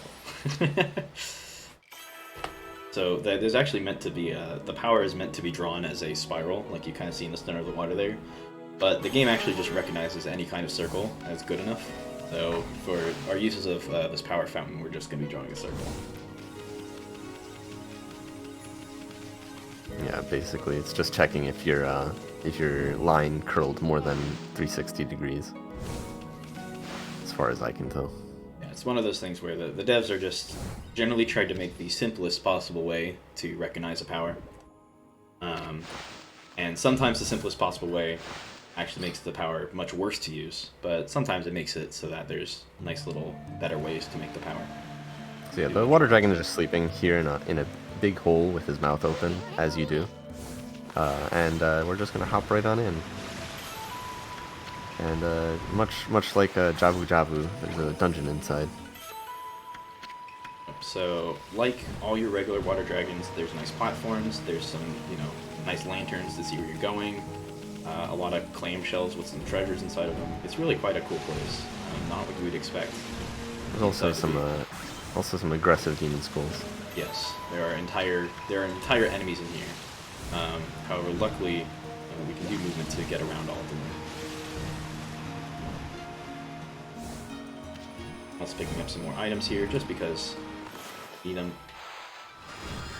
So we're just in here to do a little bit of basic health checkup. Yeah. we're just checking out to see what exactly is going on with him. Why is he going so why is he having it so rough? So yeah. So far this hasn't actually looked like the inside of the dragon, despite what I might have said. But there is one part of here that actually will look like the inside of any living thing. It's not going to be this huge orb that's being held in. That's the dragon orb. It's actually what gave King Wada, King of the Dragonians, the power to turn into it. But instead, if we go down here, at the end of here is actually well, there's sort of stomach acid leaking out right now. And yeah, with impeccable logic, got a bit of an ulcer. Yeah, with impeccable logic, the solution to the ulcer is just to completely break it. So what we're gonna do here is use the acid on the ulcer to cause it to fully break and send the acid everywhere. Yeah, so you know, we're just doing some basic surgery. And now there's acid everywhere, and the acid is actually hurts us to swim through it, so we try to avoid that. We'll avoid it a little bit when it's actually faster right now, if I can do it, to go into first person while swimming. Well, this is not exactly the fastest, but okay. Yeah, so using first person there can be fast, since it allows us to break the orb away from its chains more easily and faster. Not more easily, because sometimes it just doesn't work. So right here, these are the two foxes, and these are actually the whole cause of all this. And these two foxes are also worth tons of demon fangs. I would like to kill all of them. And you'll also see that when I usually when I power slash them, they instantly die. So, and as soon as I do that, the next wave spawns. Last one, I don't want to kill all of them on the last wave because that would actually cause the fight to instantly end. And I need to make sure I get all the money before the fight ends, because the bonus won't apply to money that wasn't collected before the fight ends. Yeah, just managing resources carefully there. Yeah, exactly. And so now that we've removed, surgically, very carefully removed the water orb, the water dragon's kind of dying, and there's even more acid everywhere, and it's falling from the ceiling. Ooh. And it sometimes hits us. So, right there, I didn't get hit by the acid, which is what the real risk is there, because the acid falling from the ceiling is completely RNG. And sometimes it just hits you while you're jumping over the water there, and if it does, you just fall down to the water. But I messed up the movement a little bit. That's how it is. Sometimes you sort of get chained by the acids. You basically get wobbled. Yeah. And it is in fact possible to die and lose the run here. Very rare though. I would have to go through my Astro Pouch as well. So I have seen runs die here. It's pretty hard, but it is possible. It is rough. I've definitely dealt with getting. I think the most I've gotten hit by in a row, just all at once, was 7 or 8. And each one does half a heart of damage. Yeah, well, it does half a heart to damage normally, but it also might be. There's a mechanic in this game where if you have negative godhood, you'll actually take more damage from things, and if that happens, you can actually take a lot of damage from those.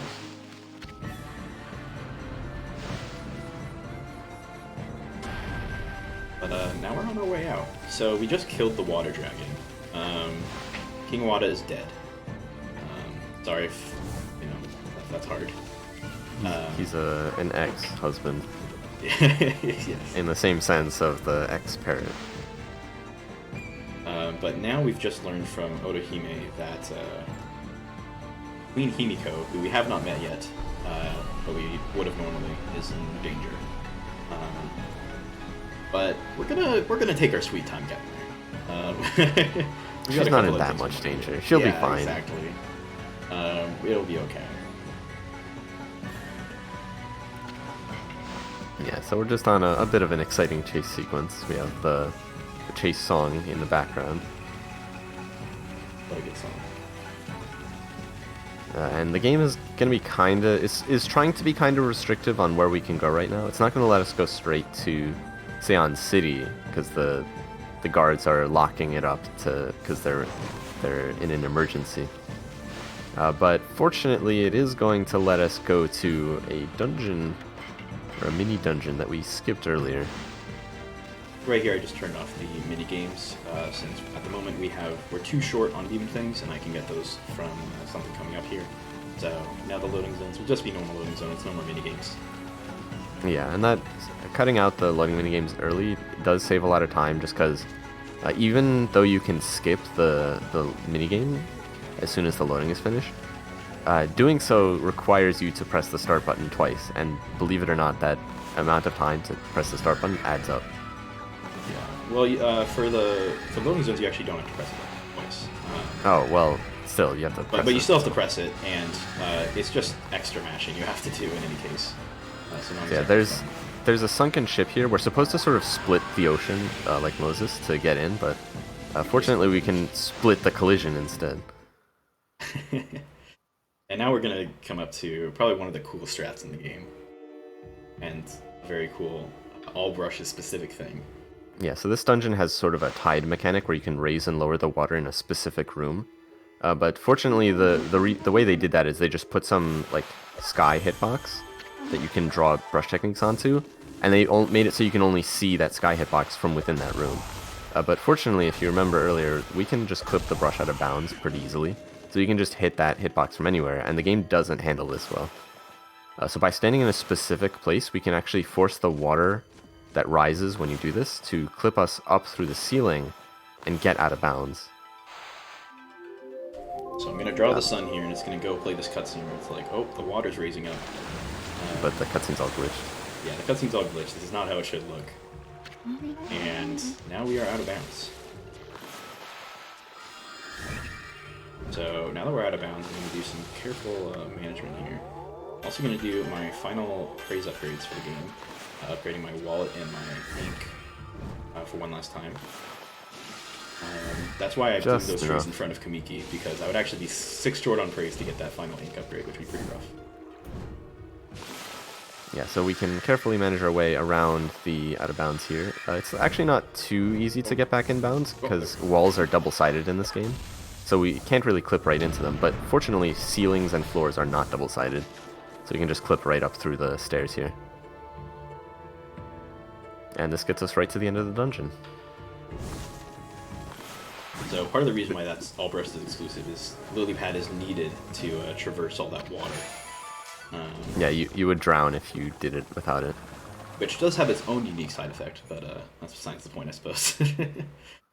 Yeah, we do actually do that intentionally in a different category. Even though that category has water lily. So yeah, now the water is going to fill back in, even though we never split it. So this cutscene looks a little glitchy too. And then now... here's the water dragon. He's back. Yay! He was fine, guys. Like I said, just doing some basic surgery. It's all good. But he's still a little pissed about it, so he's going to eat us and spit us right back out. Very nice. Mm-hmm. So we actually we can escape the water dragon there, but it's much faster to just get eaten since it puts you back to shore immediately. Oh yeah, it's worth mentioning, the whole reason we went to the Sunken haunted ship is because there was some treasure in it, and it's this mallet here that's hopping behind us. It's a sentient magical mallet that makes things smaller. No, it doesn't make sense. But it wants us to go in a specific direction, but if you remember correctly, that direction is kind of blocked, so we're not going to go there. Yeah, and actually, it is possible to go that direction, but if we did, it would eventually soft lock us, so we're not going to do that. So right here, we're going through Rao's secret tunnel to the back of Saiyan. So Rao, as it turns out, is also dead, and the Rao that we've known was in fact an imposter. Wow.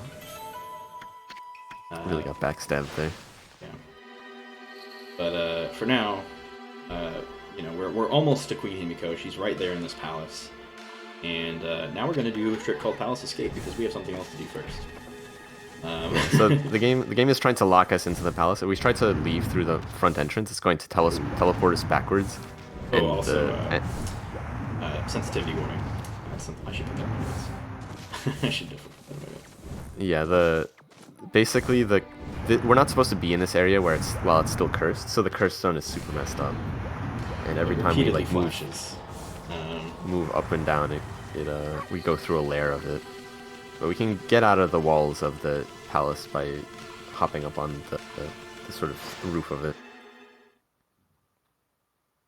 So, normally if we tried to just leave out the front entrance of the palace, Isun would tell us, no, you can't do that. Queen Himiko, come on. But luckily, that trigger is not all-encompassing. So now, we are heading into the Imperial Palace. So the Imperial Palace is very well guarded, but fortunately there's a tiny hole in the wall, and we have a tiny mallet that makes us tiny. But if you remember, we have a guy with us, tiny guy named Isun, and now we're his size, so he's just riding on our back, and he can also fly like Superman. That's sort of a non sequitur there, but it's true. Yeah, it's just he's sort of like a ninja or something. He's a painter ninja dude. He has his trusty sword, and he's also a bit of a pervert. In any case, we're going to do a little skip here, where we just jump right across to avoid a cutscene for now, as well as just some extra movement. A little bit of a jump. So yeah, you might question why there's the Himiko's palace, and then there's the Imperial Palace. Well, I don't really get it either, but there's a queen and an emperor of Japan, and right now we're wandering around the emperor's little place. Now we're gonna have Isun fly again to grab this key from that ledge. Didn't get to show off something cool there, rather sad, but basically the key will automatically respawn in our mouth, even though I didn't pick it up there. I'm tempted to try to show off the trick anyway. I'm not sure where I do it. Just do the retrieval glitch. Yeah. Okay, we'll do it. So we can use the key here, but the game doesn't actually delete the key when we use it. So it's there, it's just invisible, but Isun can retrieve the key anyway. And one funny thing is, while Isun's carrying the key back to us, it still has collision. So it can sort of get in a range where it's pushing Ami away from Isun, but Isun's trying to fly towards Ami. So it can sort of cause us to speed up a bit. So that did happen. It never lasts for long, though. Yeah, so it's not really, probably getting it right there is about time equal compared to the time just rushing to get it. But it is a fun little trick. Yeah, we call that Isun Rocket. And here's a big gourd that was hanging from a rope for some reason. And we're gonna go into the gourd, and then we're gonna go right out of the gourd. And that act of bravery inspires the gods to give us another brush technique. So this is Veil of Mist, which, when you play casually, is probably the most powerful technique in the entire game. Because it lets you slow down time. And that includes during fights. It is incredibly powerful during fights. I will be using it during 3 fights in this game. Not very much at all. Because using it is basically just never worth it. But it is there. Yeah, it slows down time, but as long as it's slowing down time, it doesn't let you refresh ink. So your ink doesn't regenerate, so it's very restrictive, because it's very easy to run out of ink when you're using it and then using other brush techniques.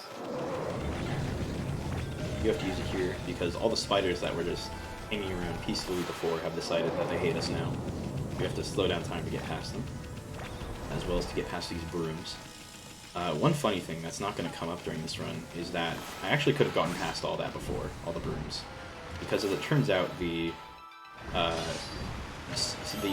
fire burst ability has a strange side effect where it also slows down time while it's active. Which is a pretty crazy thing. And during the 80% run, that actually lets us skip getting Veil of Mist entirely. Which is pretty cool. Yeah, for some reason the devs just applied the Veil of Mist effect to most of the secret brush techniques. The downside is that the secret brush techniques use a lot more ink, and they have a lot longer cooldown, so they're harder to use, but they do work as a substitute in most cases. Not all. Yeah, right here I used Veil of Mist there. You can skip using it, but I messed up my movement, so I had to use it in order to make this cycle. Now we're going to just run over here, run past these spiders. We don't really need to slow down time to get to them. We're going to do another little fun hop here, where I instantly fall into the void. That was pretty funny. Okay, try that again. With some extra speed and some distance, we're just able to clear this gap. And then we skip the cutscene by just falling off to the left there instead of walking forward.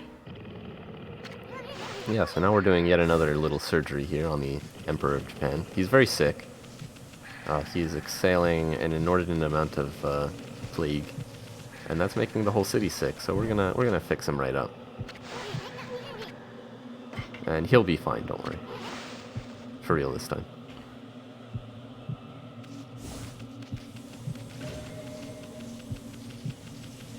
But as it turns out, in this case, the cause of the illness is not tuberfoxitis. It's Blightitis. So, yeah, blightitis. There's a little guy in here. He's very angry. Right here we'll do this, and then once again, Steel Fist Sake with cherry bombs. Just incredibly powerful. Cherry bomb there, and 3 more cherry bombs will do the job. So one thing here is that you might notice that even for these later game enemies, the cherry bomb is still... We're not having to actually draw more cherry bombs, and that's because brush powers scale with bosses, their power, which is part of why brush techniques are just so useful, because even if our own weapon is really weak at this point, our brush powers are just as powerful. And now we're controlling the Emperor like a meat mech. And unfortunately he sort of scoots along the ground, so it's faster to just sort of tap, tap, tap to get the fastest part of that scoot repeatedly. Pretty funny. It's a pretty funny little movement tech. Yeah, optimal scooting. But right here, I should have just enough team things to get the fog pots, which we will actually not really be using in this run. I think I'll use it once. But it's actually another way to fast travel from save points to other save points. So do you wanna go to the moon real quick? Honestly, I didn't practice it at all. I'm not sure if That's I do. It's not that hard. Sometimes I've gotten a first try, sometimes I just never get it. I'll give it a shot. There's a fun little, extremely useless glitch here that looks really funny though. Yeah, so the Emperor in his plague-induced haze was imprisoning a young girl named honestly, I forgot. Kaguya. Yeah, she's fine. We're not gonna help her though. So there's this cutscene where Isin tries to stop us, but if we bonk into it correctly, we'll actually just fly up into the air. However, it's totally useless because the cutscene just restarts over and over, so we can't actually use that height to do anything. Yeah. It's a fun little glitch though. Basically, she's actually a moon person. She's from the moon. That's why she has a spacesuit made of bamboo. And no, it doesn't. The game actually wants you to go help her go to the moon at this point, to go get her rocket ship out of the ground. But we won't have to do that, because of a little trick known as fire tap skip. Yeah, so normally that would get you the fire tablet. And the fire tablet is important because it lets you swim through lava, and that's important because Himiko's palace is filled with lava. And Himiko's palace is filled with lava because Himiko was trying to keep out intruders. So we're just going to jump right over it, which, as it turns out, is quite difficult. Yeah, so right here I'm doing a setup in order to get across. It's that tight. Oh. And, oh, I thought I got first try. Okay. Yeah, so the first jump of this trick is frame perfect, but without the setup, it's basically sub-frame perfect, because it also depends on your positioning. So you need the setup to even make it consistently possible that there's a frame to do the first jump. Alright, got it second try. So, Excellent. Yeah, that trick is, it used to be like 5 or 6 technically frame perfect actions, but it is at this point about 1.5, which is sort of weird to say, but yeah. So yeah, Himiko's got a bit of a case of the evil Rao-itis, so she's taking a nap there. And we're gonna fight Evil Ra here.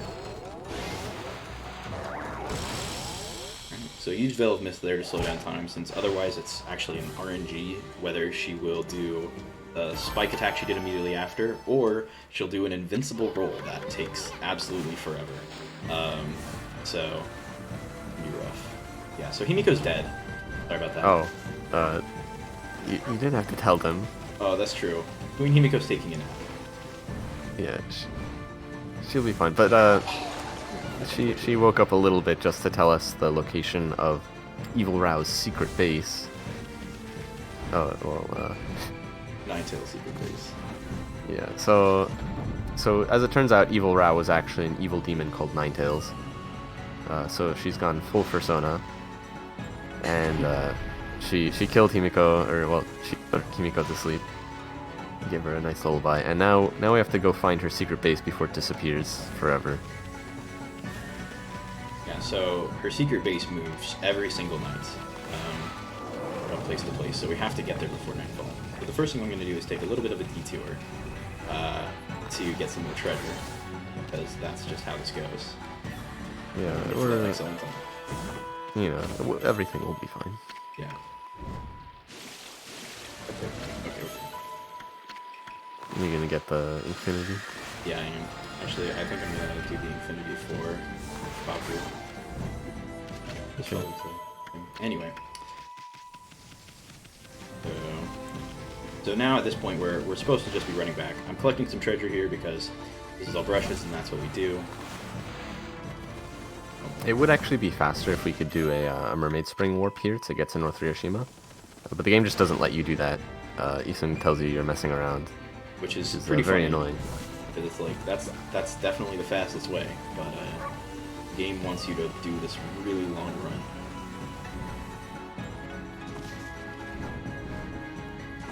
So we have quite a bit of money at this point, and during the any % run, we would be spending all of this money on Exorcism slips, because Exorcism slips are very powerful. But this is all brushes, and we need that money for buying brush powers later. So instead, we are not going to be buying anything, and that means our fight strategy are going to have to change a lot. Yeah, a lot of the upcoming fights would be made a lot simpler by Exorcism slips because we don't have to aim with them. But we can still take them out pretty quickly. It's just going to require a little bit more technique and be a little bit slower. But it's worth it in the long run just because it saves us having to collect more treasures.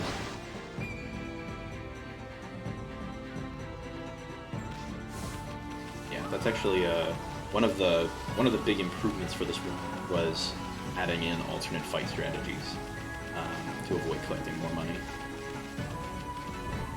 It used to be that people would even do entire extra parts of the game not required just to get enough money to do all the fights plus get all the powers. Yeah, in this category, it's very much true that time is money. And anytime we can avoid spending money, we have to do a calculation on how efficient it is to not spend that money. And we actually have spreadsheets on this. We've really labbed it out. Yeah, there's a lot of and basically every single route change involves a lot of spreadsheeting. So it's doing this category is not only a task of the hands, but also a task of the mind. But now we've come to Oni Island, Ninetale's secret base, and we will definitely not be going the intended way here. Yeah, so here we have Orihime, who's turned into a bridge by swallowing the water orb.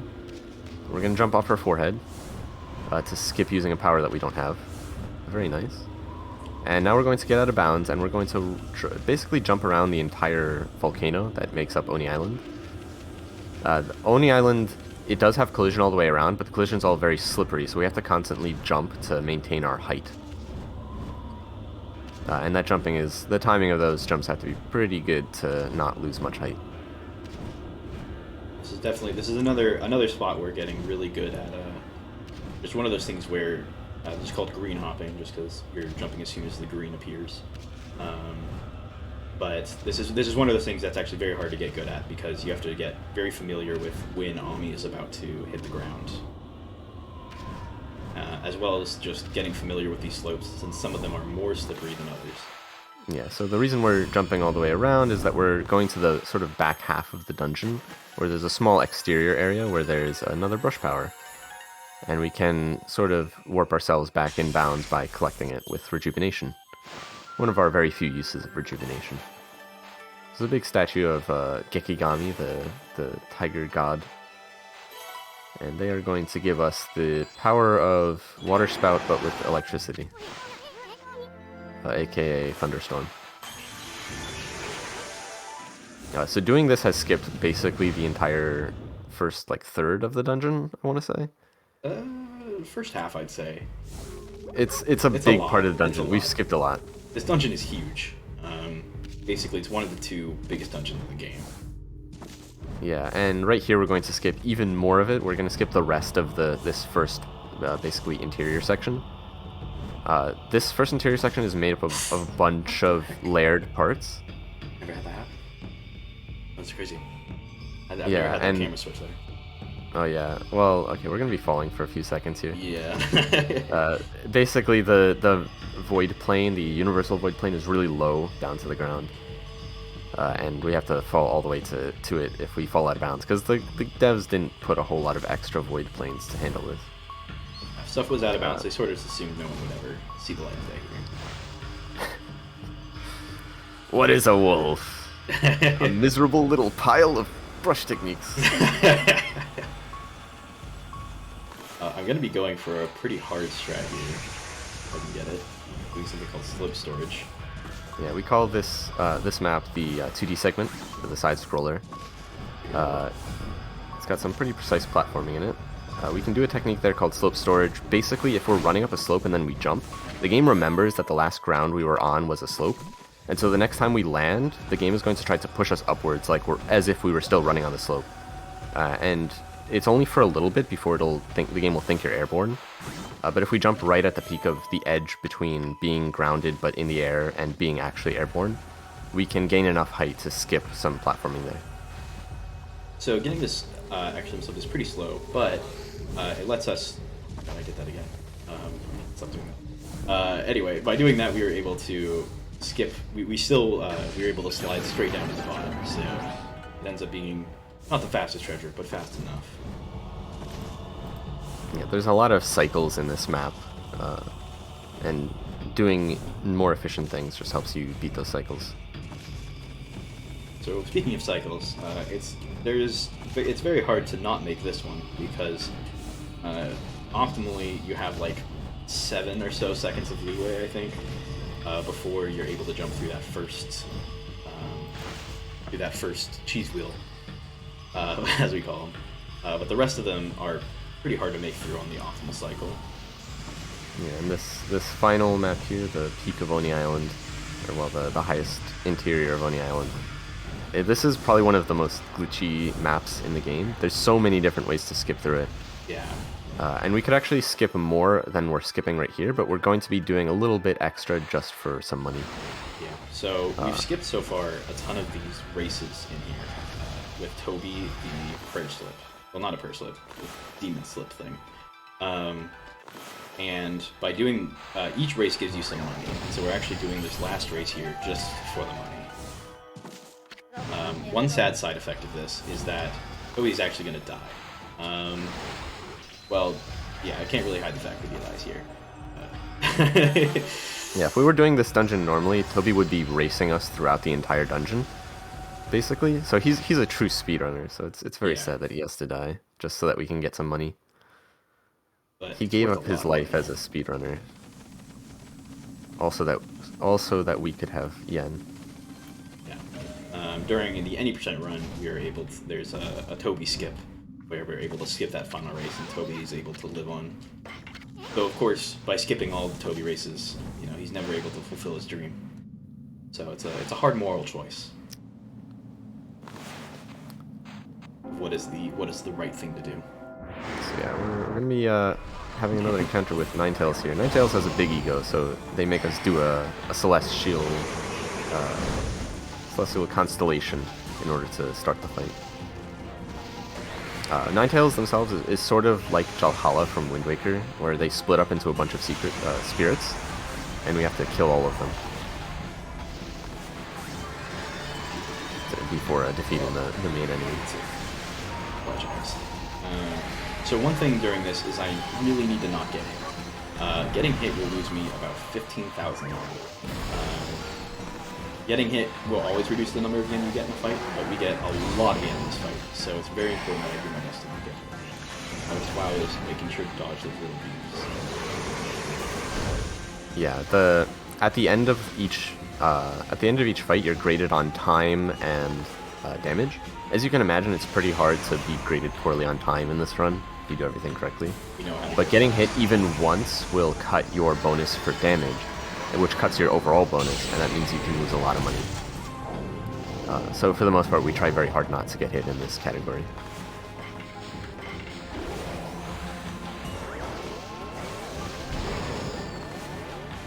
Now we have the one-eyed, the one-tailed Ninetales that can be fought normally. And once again, like all canines, they are very vulnerable to explosives. Especially ones filled with alcohol. Well, this is pretty rough.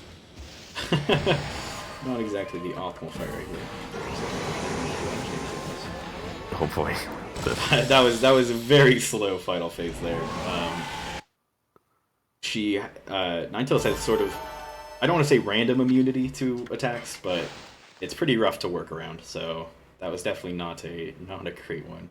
And because we're not using Exorcism for that final phase, Ninetales is just so fast, and so it's very easy to have the cherry bombs not work. I did play the cherry bombs a little bit too risky there, so definitely my fault. But one very minor thing that we've been glossing over so far, at the end of each boss fight, you're offered to make a save. And we have to make sure we don't take that offer. Not because like we can't save per se, but more so because if you open the save menu at any point and then close it, there's a very small chance that the game will just crash. And this is on all versions. So we try to avoid even chancing that. Oh, one other funny thing, not relating to that, but what I'm doing right now, is that, I forgot to mention it before, but with Veil of Mist, the power is supposed to be 2 lines directly on top of each other, but for all these line techniques, it actually is just detecting the number of lines that you draw. And so, for Veil of Mist, we just draw 2 lines right side by side, and for this we draw 3 lines all side by side, because it's faster to draw it that way. Yeah, this is Whirlwind. A lot of these Secret Brush techniques really aren't useful, so we're just getting them because it's in the category definition. So that's the only time you'll see us intentionally use that. It does technically have... It has one theoretical use as a substitute for Galestorm, but it's not actually useful. There is, at the moment still, in order to activate the Galaxy earlier, we had to have Galestorm, and so it is not able to be replaced for any percent runs. And we're going to get a couple more optional brush techniques here. And these ones are actually a little more useful. Well, one of them is. Yeah. The first one we're getting here is going to be Cherry Bomb 2, which has the incredible ability to let you use 1 more Cherry Bomb at a time, which is effectively useless if you're good with Cherry Bombs. It can be useful a couple of times, if sometimes bombs just don't work out. But a lot of the time, we're going to be spending 120k on this, so definitely not worth the money. Yeah, if you try to draw a second cherry bomb while you still have one unexploded, it will just give you a puff of smoke. There we actually used Fire Burst to detonate that cherry bomb faster.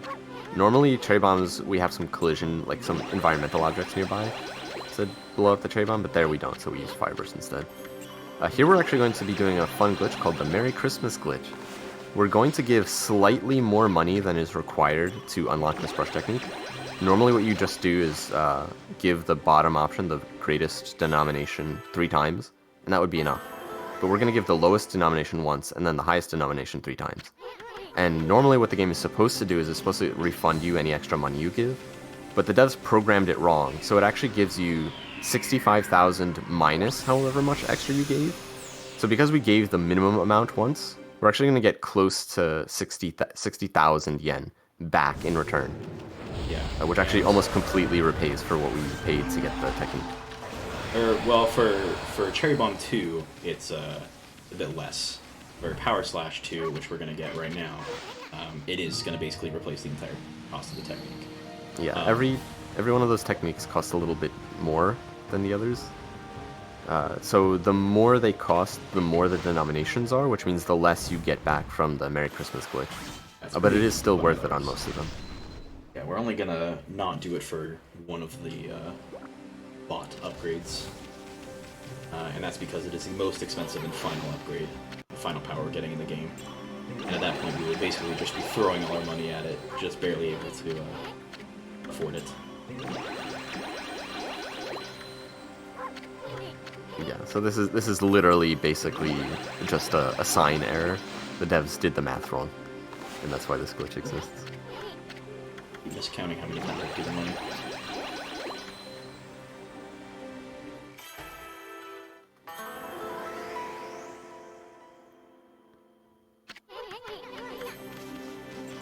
We'd be getting back. There we got back 55,000, which is a truly. Or, no, 60,000 yen money. Yeah, we got back 60,000 yen money. I think it's technically, well, yeah, it's 60,000. That actually does repay for the entire technique. Well, we had to spend 65,000 to get it back, so it effectively costs... Oh, I'm forgetting what I'm doing. What I should do right now is drown. Yes. In this particular map, if you drown when you're in the water at the, like, in the sea, the game will spawn you back on shore just to make sure you don't get stuck. And this is actually helpful here because it's faster to get back to shore by drowning than by riding over there on Orca. Oh, Orca counts as safe ground. I did not know that. Well, I guess we're riding back on Orca. Oh. Oh, that's right. The more you know. That's the time loss. Oh well. That's okay, it's not too brief time. Just like 30 seconds or so. You might think that they just wanted to reward generosity, but it sort of goes backwards if you do it on some of the higher denominations. If you give this like the middle denomination on some of the more expensive brush techniques, you can actually lose out on a lot of money. It'll give you a lot less than you put in, basically. So we specifically only do the top denomination 3 times and then the bottom denomination once, and that maximizes your returns. So at this point, we are finally going to go back and finish up the first arc of the game after all this time. So we did not defeat Crimson Helm, which would let us rather easily get into the Moon Cave. Instead, we're going to have to do some other stuff to get it. Yeah, so the Moon Cave is sort of blocked off by this big barrier. And normally to get through that barrier, what we would need is the Serpent Crystal, which is a MacGuffin that we get from defeating Crimson Helm, except we don't really get it. Waka steals it from us. But then what we would need to do is we would need to actually like go to Kamiki Village to save them from Orochi. It's complicated. But fortunately, this barrier has a big flaw. And by the barrier has a big flaw, I mean everything except the barrier has a big flaw. Yeah. So we can sort of navigate our way behind the barrier. Ooh, I can do that really bad jump work. So we're going to go all the way to this corner of the invisible terrain. Hopefully I get this first try. Nice. So by gale storming the lily pad into the corner while walking forward at a certain angle, the game actually lets us clip through the corner. And so from there, we're going to be able to navigate to right behind where the regular collision is. So be careful here. It's possible to clip back in bounds. Nice, got this first try. Oh, never mind. I can't believe I messed up the easy part of that. Yeah, the water lily is very necessary for this trick to work at all. Not just the... And we need double jump in order to get up as well. It's a difficult trick with a lot of extra requirements that would not be normally done. Yeah, and fortunately there is a loading zone here. Even though you're normally only supposed to get into this dungeon through a cutscene, they were smart enough, or kind enough, to put a loading zone here, just so that if you happen to get behind the barrier somehow, you can still enter the dungeon.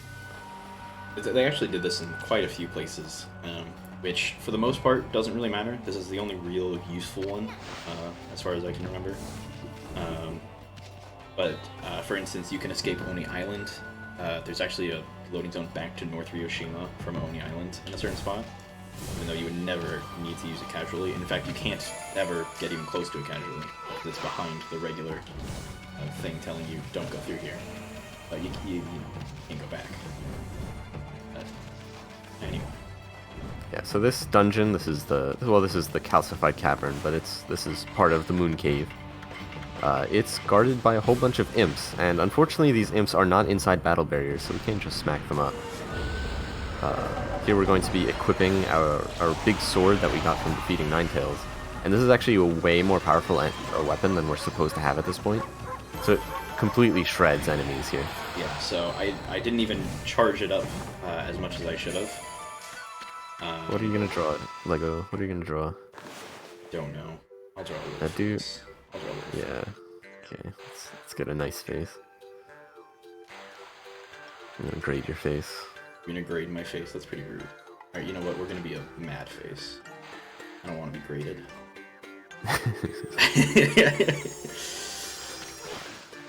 Oh god, the eyebrows. So anyway, we got a mask now. And this mask is enough to trick the imps into thinking we're one of them.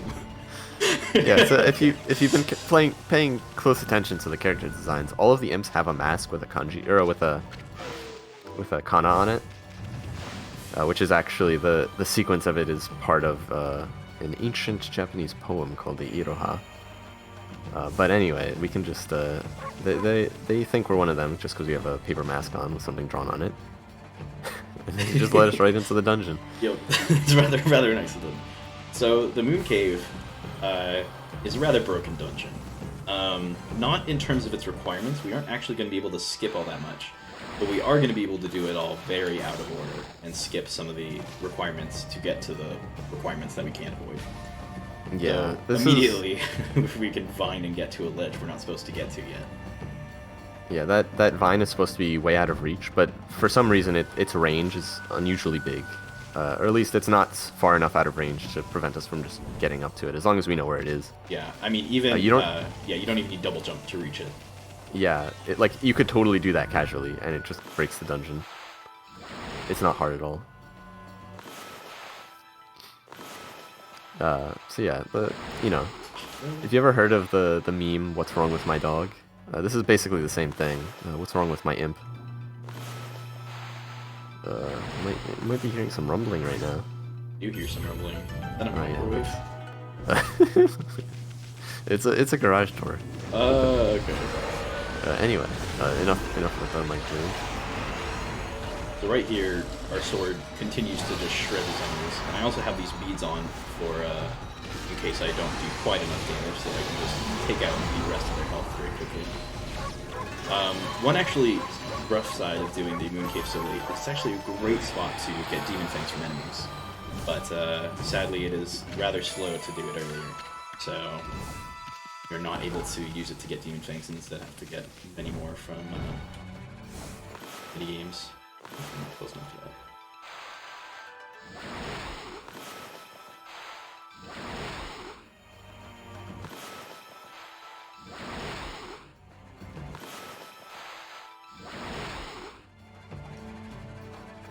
So I'm gonna do a little bit of a cutscene skip coming up here. It's meant to show us this water pillar that I'm also gonna activate right here. And then we're immediately going to go over here, vine to another vine that I don't think we're supposed to be able to reach yet either, but it triggers from way down here. And then we're gonna run all the way over to this cannon, but we don't care about the cannon right now. Instead, the walls are just a little too short, and we can just bonk right over them and fall into here. Yeah, this skips another ball pushing puzzle. A very annoying one.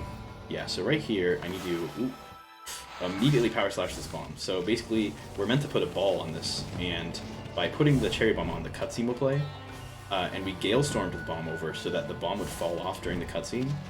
However, if the bomb falls back onto the switch afterwards, it'll act like a normal switch. I do not. Yeah, and so we did another big out of bounds there. Whoa. That was a very weird camera change.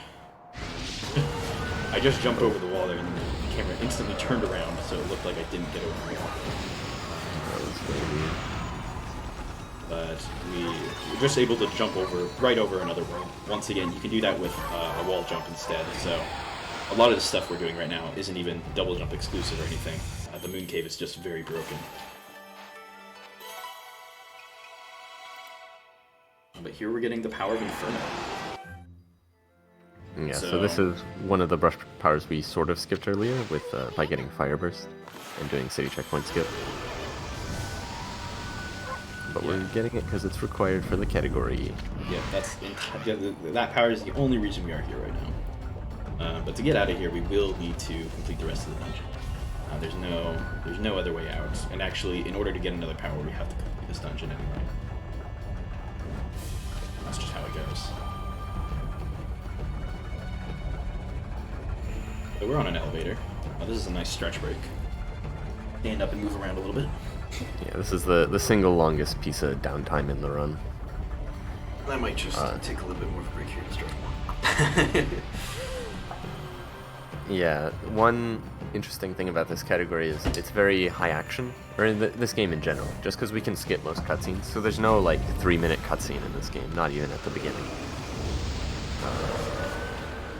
Even the long cutscenes that we can't really skip, we can't use the in-game skip function. We can usually skip those cutscenes in other ways. Yeah. In fact, the Moon Cave is going to house probably some of the only other long cutscenes that we can't skip. Because it's by far the most break for this run. That is just one of the downsides of this run. Overall, is that there really is no break. The only time there's ever been a break in any Okami run was for categories that couldn't skip cutscenes, or there's actually one category where for a bit you had to wait for nightfall for a few minutes, and so that was a nice bathroom break. But here we're going to be just finding back up here. Missed the cycle there with the cannon. We'll wait a little bit more. Yeah, this cannon is constantly rotating around, so we have to wait for it to rotate to a certain angle before we can use it to break the wall.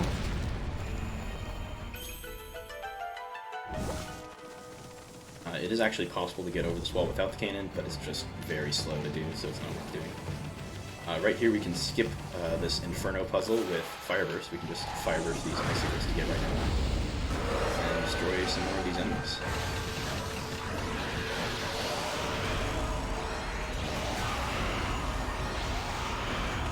So this sword is way too powerful for this dungeon. It's basically the only time we're using brush powers in a new game run is not actually the optimal way to go. It's pretty fun, actually getting to use swords.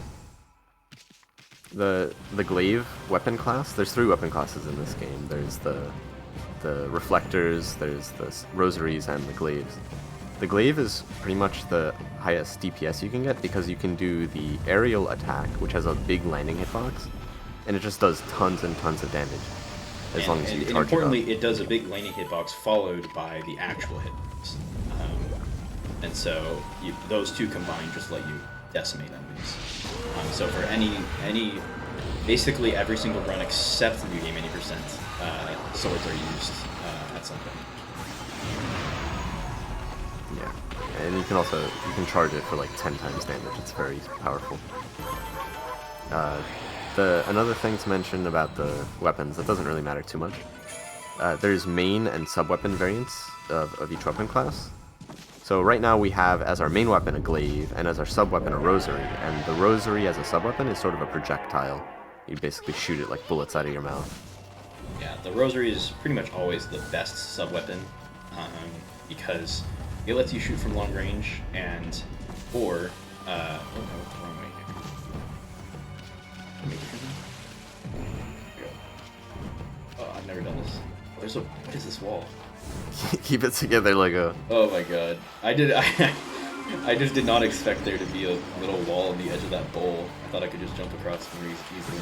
I just need this crystal here, but I'm supposed to jump to the left to get it, and I forgot about it. I jumped to the right for some reason. Anyway, we finally got all the ingredients that we need for Ejimi here. So he's finally going to be able to make Orochi his stew. He's Orochi's head chef. And we rescued him earlier from getting cooked in his own food. He's supposed to be the first guy you meet in here, but he's sort of incidental. We can kind of just save him whenever we want. The rest of the dungeon is easily accessible.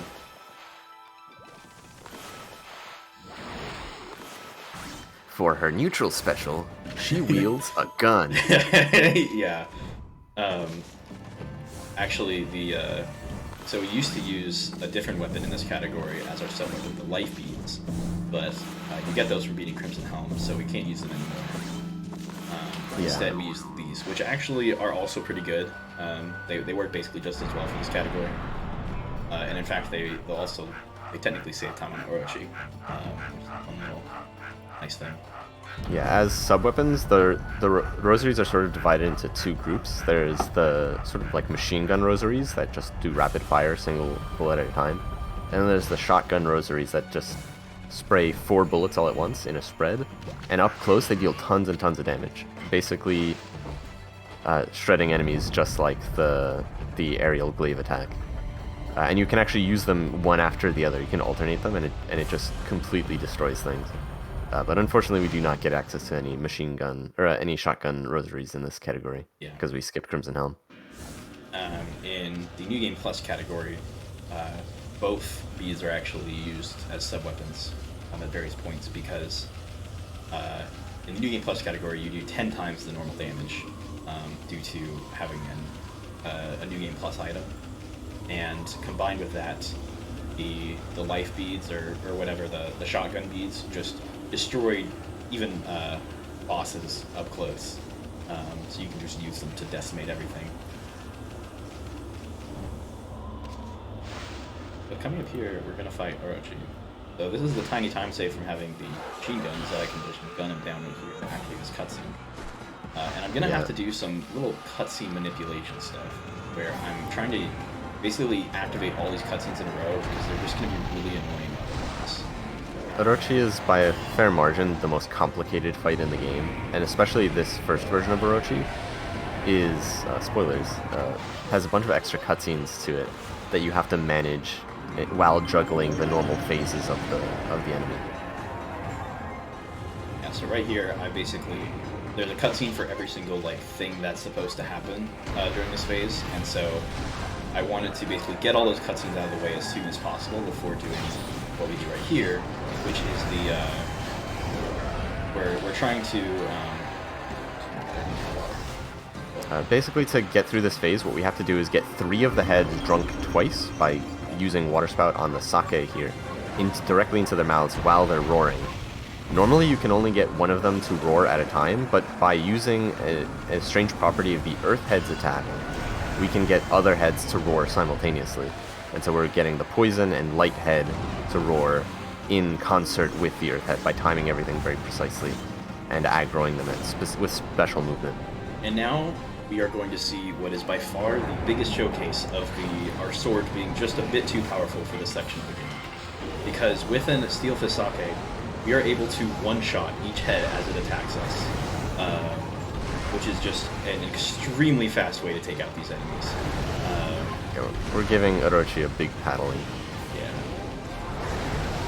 Smacked. Each head tries to take us out, but it is just not. It is worth noting that this fire falling from the sky can really be annoying during this, like right there. But I do have to be careful here. Yeah, the fire is kind of random. If it hits you, you get lit on fire, which can actually kill you if you let it go on for long enough. But you can extinguish yourself by dashing. Alright, that was a very good second phase. One downside of glaives is that their basic attack is pretty slow, and you need to do the basic attack to get a dash going in battle. So it's a bit slower to escape from getting hit by the fire there. But that fight went very smoothly, I'd say. Of course, that's now we get to watch. Yeah, that did go smoothly. It is a tough strat, but it is pretty consistent.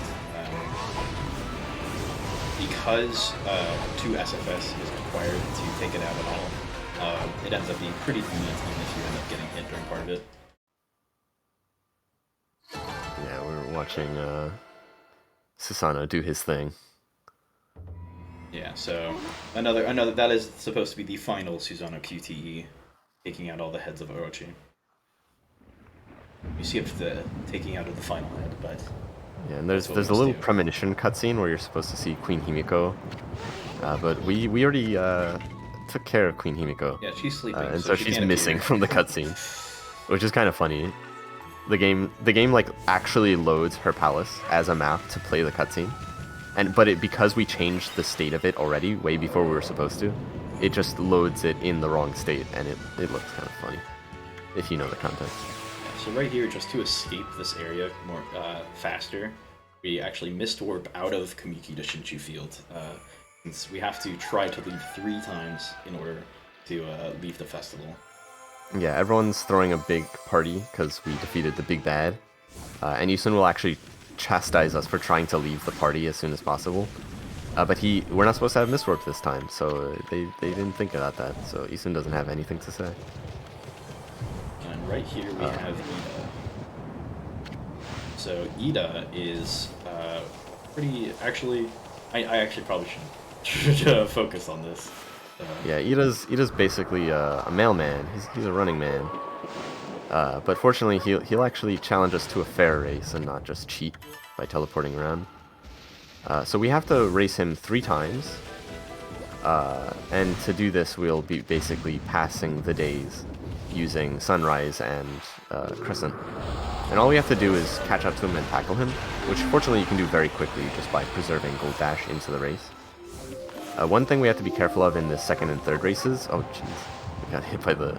Yeah, it's okay. Well, we have to be careful of the Demon Scrolls nearby, but we also have to be careful because Ida will drop little spiky things behind him as he runs, and running into those basically loses you the race, and we have to restart.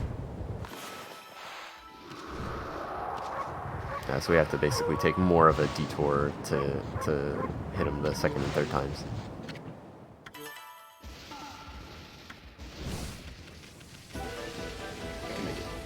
Nice. Alright. So using the fastest possible dash storage there actually takes quite a bit of time, because if you don't do the quick dash restore, if you fail it for some reason, you actually cannot reach Ida before the turn, and you have to take a much longer route to get to her. Yeah, so what Ida gave us there is a key item, another MacGuffin called the Gimmick Gear, and we're going to exchange that for another brush technique later. That's why that was required. One reason we couldn't have done that earlier is because Ida won't actually do the 2nd and 3rd races until you've achieved certain milestones in the story. And one of those milestones is defeating Orochi, and another one is defeating Ninetales, so we could have only done it as basically this early. It works out very nicely for the route that we do it. Did I get the crystal? I just forgot the crystal. That's okay, I can pick up the backup treasure.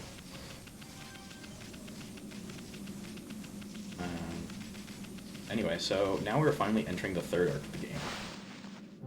And for the first 2 arcs of the game, we've really we've done a lot of sequence breaking, but we've basically had to complete both of them fully. We've had to do every part of them that we're supposed to do. The same is not going to be true for this 3rd arc. We're actually, at this point, only missing 1 story power and just a couple of other powers. Yeah, so this entire segment of the game more or less revolves around a side character, sort of deuteragonist, called Oki. And we are not going to be seeing very much of Oki. Well, we'll see him eventually, but we definitely won't be seeing all the times we're supposed to see.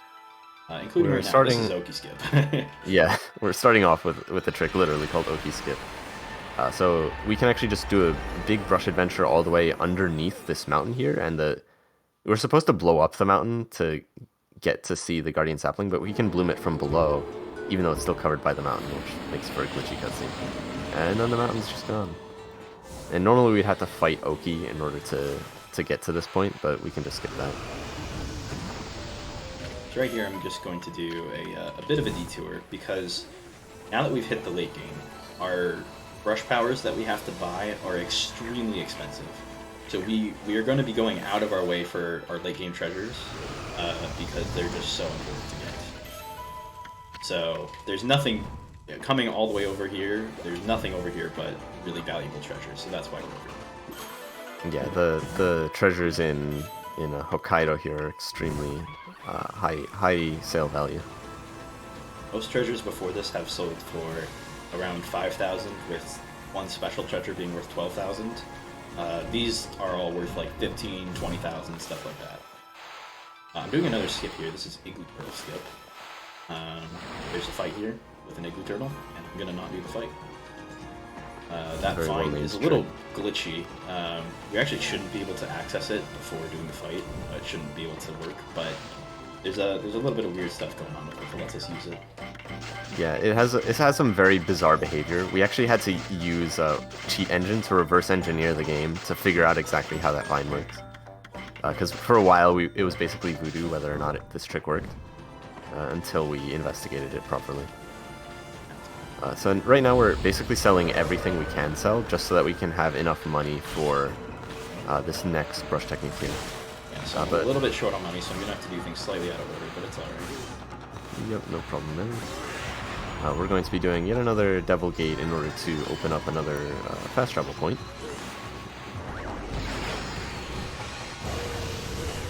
These enemies are sort of like reskins of the imps we saw earlier, so we can handle them in a very similar way. Yeah, so that last one was basically exactly like the yellow imps, so that's why I inked him, cherry linked him.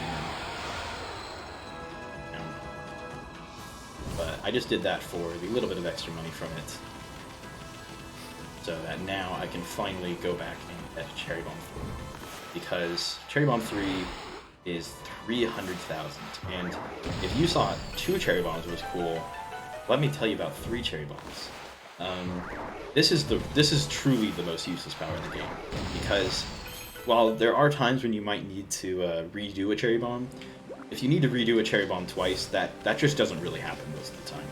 So this is a super expensive power that is just utterly useless. But it's part of the It has a very important use. In getting a straight bead. Yeah, it's very impressive to one guy. And that guy, what a guy.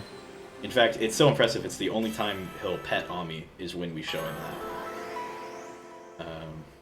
Just for some extra lore. Haven't really mentioned that that's a mechanic, because it's not very important. There's no real use to it, but when you circle NPCs, they can go and pet you. Not all of them. Is there even any NPC left that can pet you at this point? At this point? Jen can when I go. Jen will.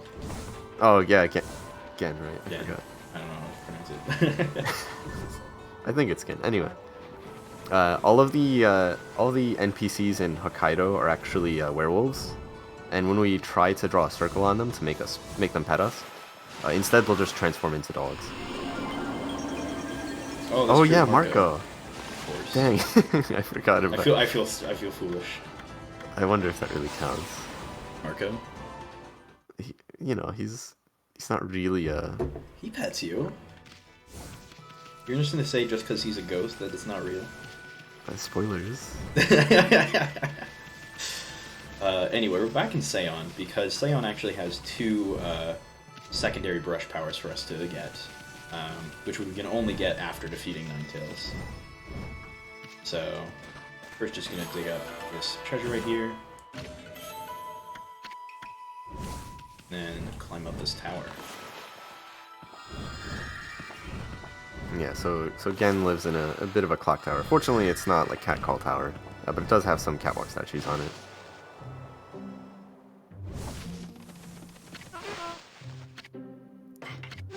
And Gen's a bit of a weirdo.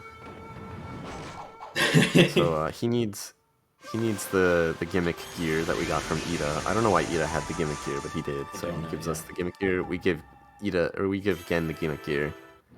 A bit That's of a him tongue complete twister his there. machine. Yeah, which and that gives does us the power nothing. of Thunderbolt. Not really sure what doing that did. Does the clock tower now move? Is that what it is?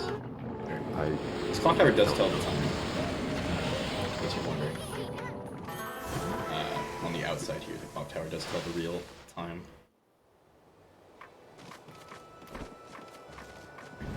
Yeah, and then what we're going to do is we're going to do a little bit of a jump off the clock tower, which actually lets us clear the walls of Himiko's palace again, which is much faster than going around to the guards.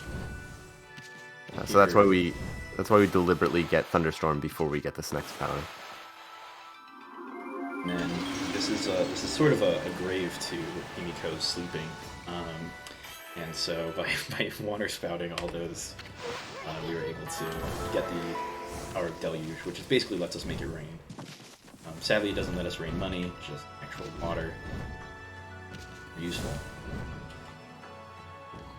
Yeah, it basically does almost nothing. And we're gonna jump over the walls of the palace yet again, just to get to this mermaid spring a little faster. So, like we mentioned before, we're not going to be doing quite as much of the late game. So, at this point, we're meant to do quite a bit of running around, which we are going to do the first part of this running around. But Himiko is very sleepy, so they decided to make sure she would be excited when she woke up. They built a little bit of it's a shrine to Himiko sleeping. So that's a better word. She was working very hard.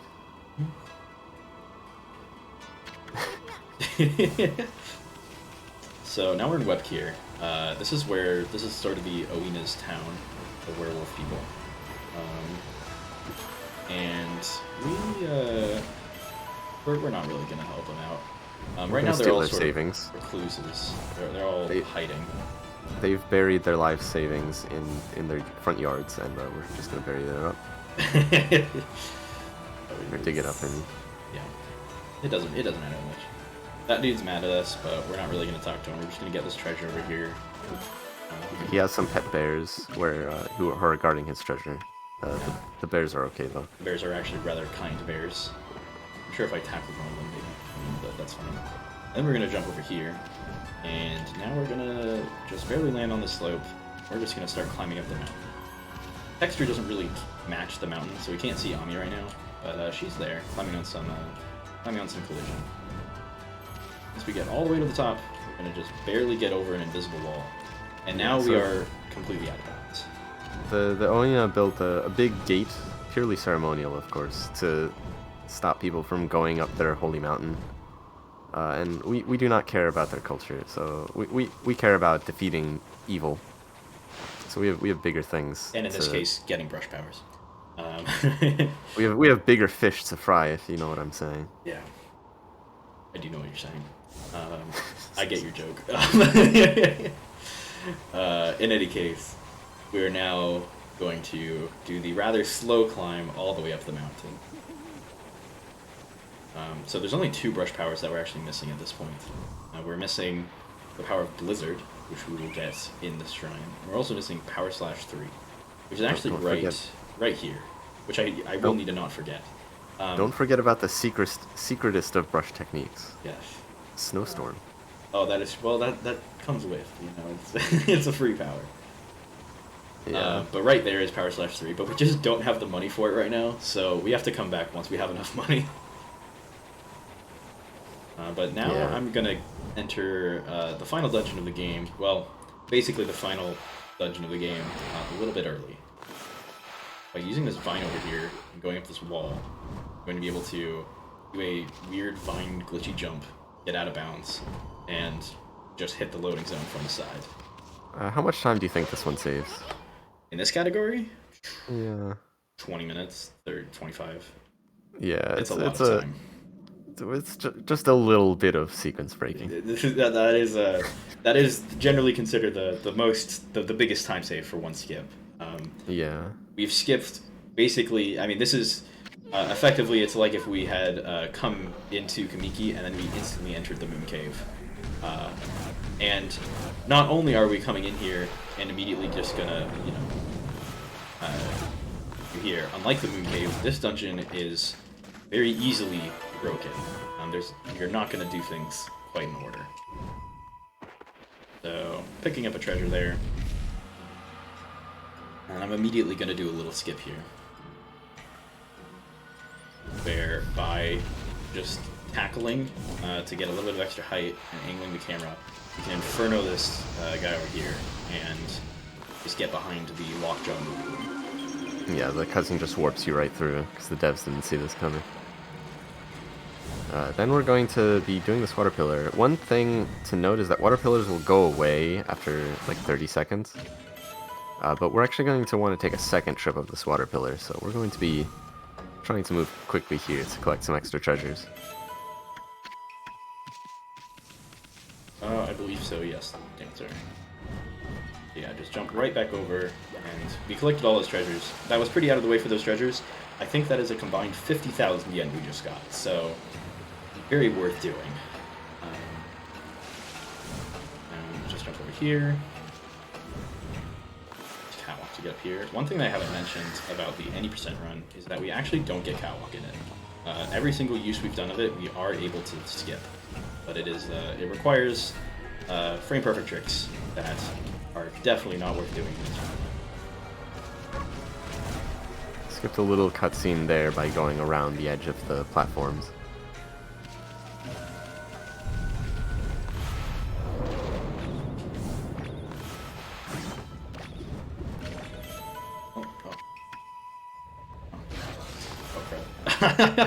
That was weird.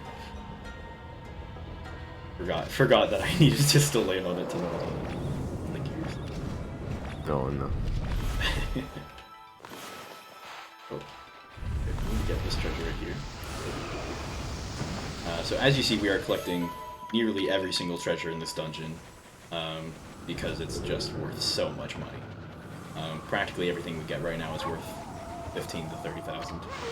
So definitely we need a lot of money because Power Slash 3 is not only the last power that we're gonna buy, it's also the most expensive power we're gonna buy.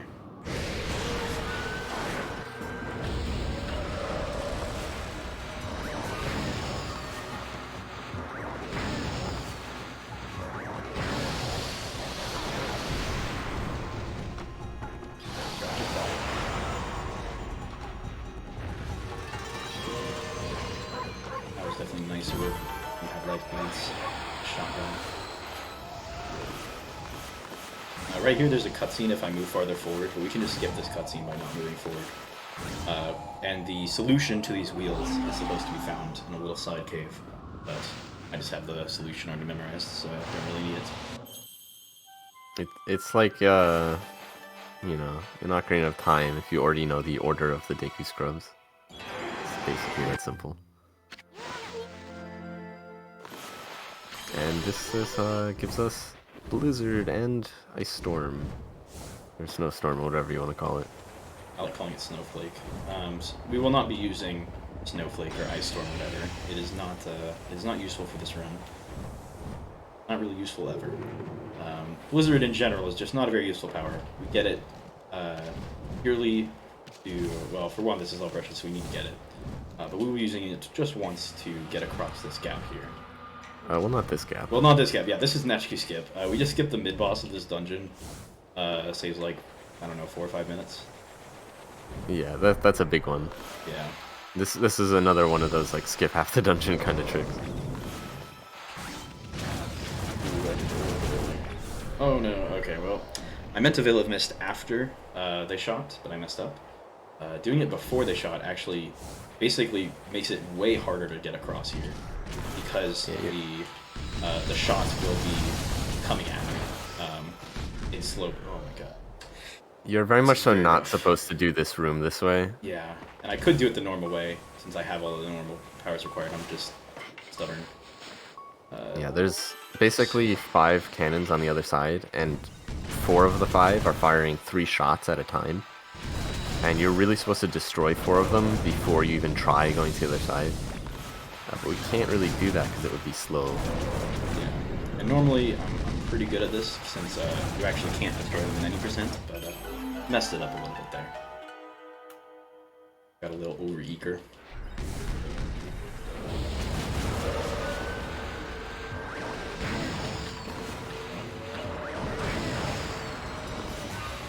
I think it was in an awful spot. Oh.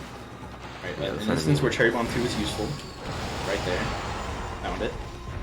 My first Cherry Bomb missed, so there you go. Yeah, normally if we drew a Cherry Bomb and it was in the wrong spot, you can power slash a Cherry Bomb to instantly destroy it.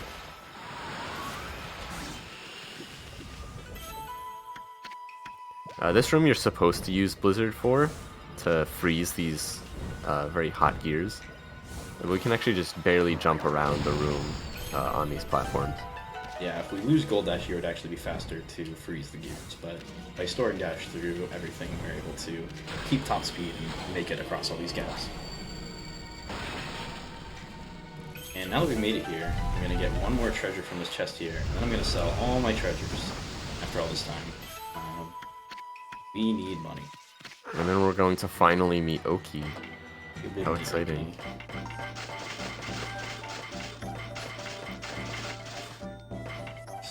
Money.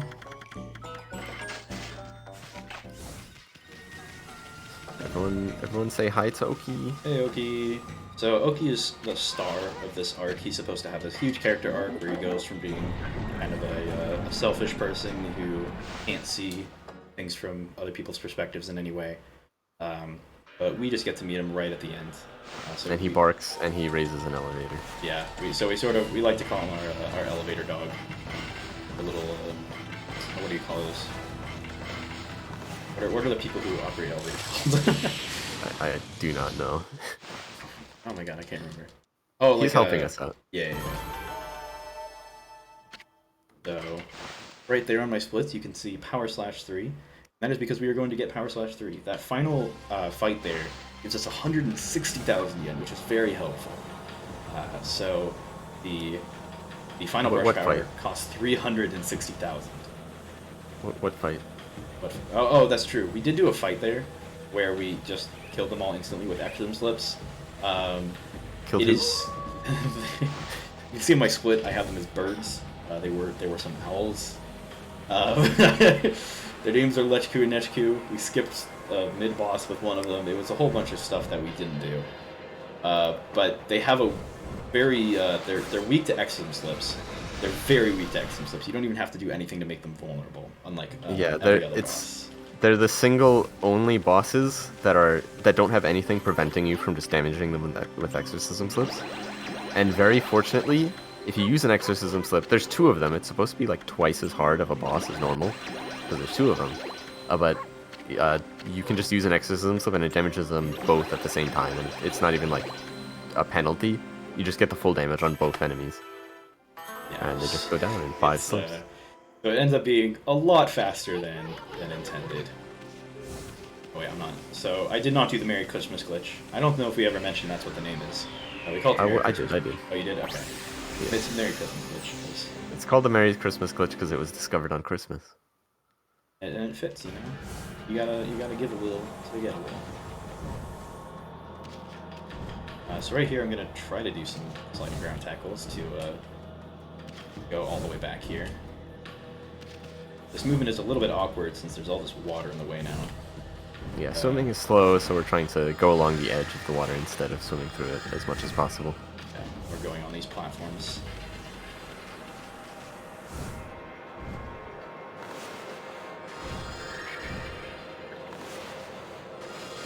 Ooh, that's the jump. So now we are finally going to enter what is the actual last dungeon of the game. And I mentioned earlier that I sort of think of Wauku as the last dungeon of the game. And that is because we are about to, we're going to do, this is just a boss rush before the final boss. I'm going to go for like a 1 second time save here. There's a cutscene that's supposed to play there, but there's also the loading zone into the arc right behind it. So we can just skip having to skip the cutscene by hitting the loading zone directly. Yeah, and if you mess up that trick, it loses like 30 seconds. Yeah, it's fun. We don't need to do any shopping because we don't have any money.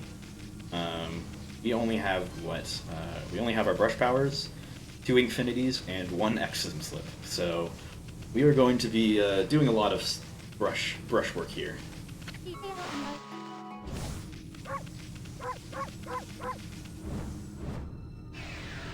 So this boss rush is a rehash of all the bosses we've done in the run.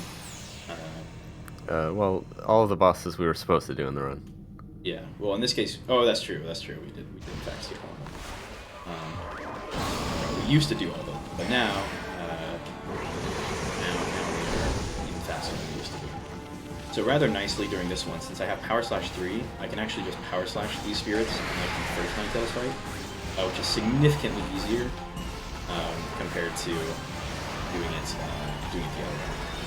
Doing it with Thunderstorm. Since Thunderstorm is harder to control, and it does less damage. So yeah, Power Slash 3 is an extremely overpowered brush technique. It makes sense why they give it to you so late, unlike Cherry Bomb 3. Yeah, and also very nicely, these Power Slash 3 is in fact so powerful that even though we did spend all our money on it instead of so normally 90% I should say, we would have defeated all these bosses by using Exorcisms, because they're super powerful. But Power Slash 3 is effectively almost as powerful as an Exorcism. I'm having to do Ninetales again, which is rough. Ninetales is once again. There we go. Didn't have the camera in the right spot. My fault. But now we've defeated Ninetales.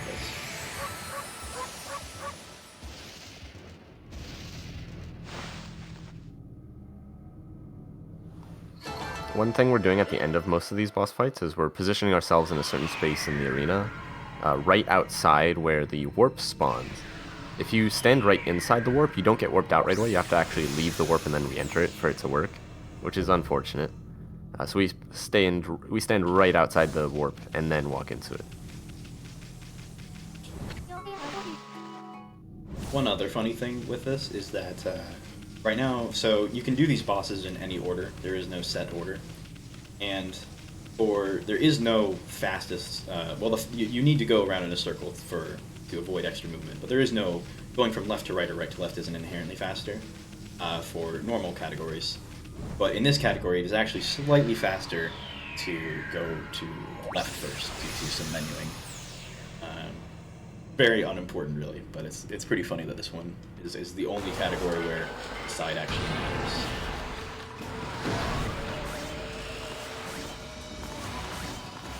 Yeah, the Crimson Helm, unfortunately, getting rid of Crimson Helm's armor is really slow, even with all of our brush techniques.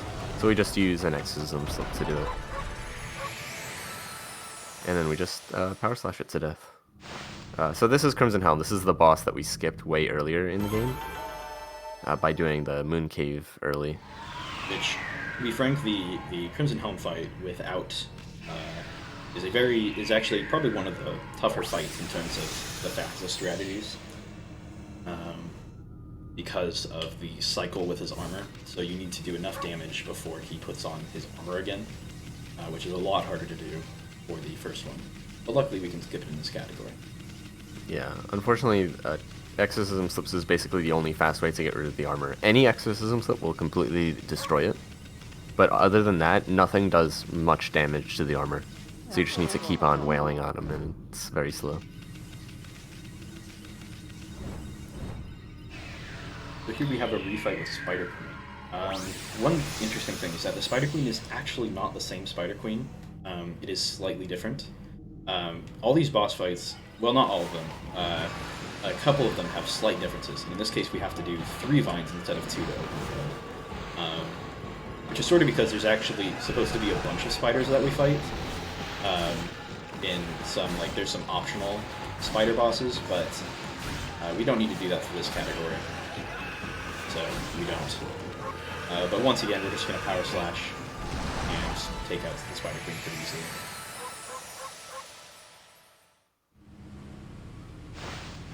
I also was doing a little bit of I was moving the camera in certain ways so that I could reach right behind Spider Queen to put the vines on the hooks, which is actually a pretty difficult thing to do, because the center of the bud it's the only thing in the game that does this. It'll sort of void out your ink.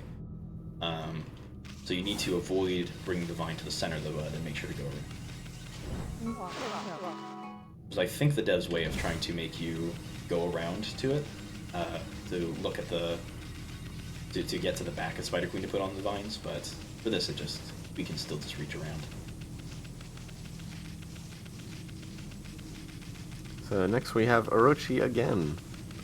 Technically in this game you're supposed to fight Orochi 3 times. We skipped one of them by doing Waku early. The Waku early actually skips a huge segment of the game where you're supposed to go back in time to defeat Orochi 100 years in the past. And like there's a whole bunch of other stuff you have to do. It's a really big segment, and we just get to skip the whole thing. It's very nice.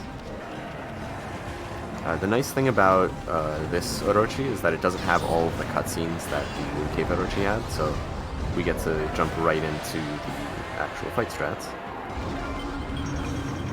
One downside is that it has more health, so we're going to need to use slightly different strategies to get through it, because we can't just smack it with our sword anymore. Yeah, sadly, even with the most powerful sword in the game, sword smacking this Orochi is just not doable. Yeah, unfortunately, we couldn't just like sword smack it twice. Because of the way Orochi's animations work, you only really get one shot to do like a direct attack and then kill it, and for it to be fast. Otherwise, it goes into like a really long recoil animation. So instead, we're going to be using brush techniques to defeat heads in the second phase. So we're going to be actually, once again, power slashing everything. I'm also going to be trying to... Water spouts also deal damage to these heads, so I'm going to be trying to water spout them when I water spout these other heads. Yeah, so. It's a very chaotic strat, but we're really trying to layer things together to minimize the amount of times you have to bring up the brush. And the whole time we're also moving Ami in a specific way to manipulate the heads to do certain attacks that are faster. Yeah, so if we're standing in different places, the attacks may not even cause them to roar like this, or they'll do a much slower attack that causes them to. Yeah, and also all this time we're having to avoid the fire falling from the ceiling, because this can actually kill you. You can even see Lego's health is pretty low right now. I think I'm actually just going to upgrade health to be safe. I'd rather not to... Can you? Do you still have enough praise? Yeah, I do. You don't have enough for a 7th praise upgrade, but you have enough for quite a bit of other stuff. Ooh, we got him up there. Okay, so this head just clipped onto the ground. I cannot attack it until it will clip back up eventually. That. Just sort of the way it goes. Yeah, I don't know why that happens. It feels like RNG. Yeah, it just... but it happens quite a lot with this boss. Jump on his back, jump on his back. No. Oh, I forgot, sorry. I was... The roommate just waved at me. Yeah, we'll ignore that. Anyway, we only have one more boss fight left to do. Our refight with Blight. And Blight last time was a bit of a pushover, and it's not going to be any different this time.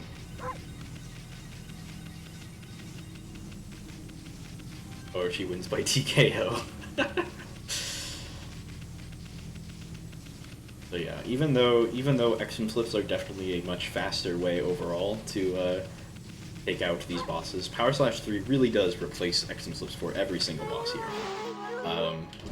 In all the instances where we normally just Exum slip spam, we instead spam Power Slash. And it's a little bit slower, but it still gets the job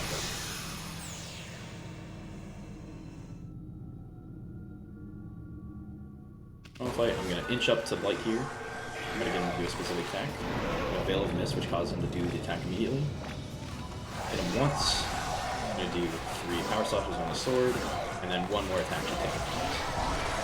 That's all you have to do.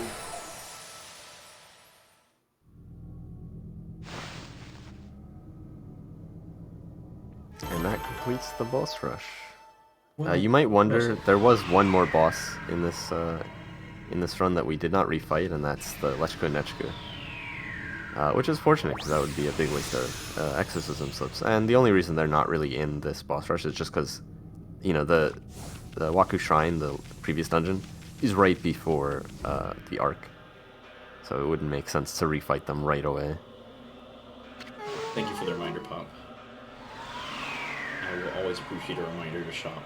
So, right here we just fought all these bosses, and these bosses give a lot of money. In fact, even though I lost quite a bit of money on Ninetales compared to the optimal strat, I'm still going to have enough money to buy 41 action clips. Which is a lot of money. In fact, it is enough money to essentially take out the entirety of the final boss. Wait, wait, make Marco pet on. Okay. There we go. See, look how sweet that is. Alright. Thank you, Marco. Yes. Speaking of Marco, he's sort of already dead. And in this cutscene, he's gonna just totally die. We're gonna skip it. Anyway, so now we're gonna finally warp into the final boss. And this is where the most exciting part of the run happens. By the most exciting part, I mean the part where I'm going to pause and use next one's lip, and I'm gonna do it again. And that is going to be a lot of this. The final boss is extremely cheesable. Yeah, so this is Yami. Yami is basically a big guy in a mech that's shaped like a ball. It's sort of a fish and ball and ball. Yeah, so we like to call Yami the evil fish in Hokkaido. So basically, Yami's vulnerable to exorcism slips. Otherwise, defeating Yami, each phase has its own rules. And we're retrieving our brush techniques as we go. Because in the cutscene before this that we skipped, Yami sort of wrings them all out of Ami like a wet towel. So we're actually getting all these brush techniques back. Even if we didn't get them, we would be retrieving them, so to speak. Yeah, so in the any percent run, we can skip quite a few brush powers pretty easily. But in this run, we've obviously gotten them all. But even in that run, we would have gotten those powers again, even if we didn't originally have them. The one exception to that is actually we are able to skip the power of Sunrise, but but Sunrise doesn't really matter.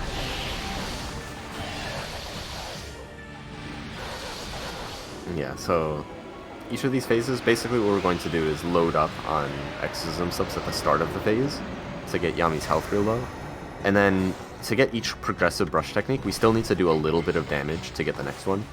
So we basically save one extra exorcism slip for each technique. Or one or more. It doesn't really matter. You can sort of do it in any order. Yeah, exactly.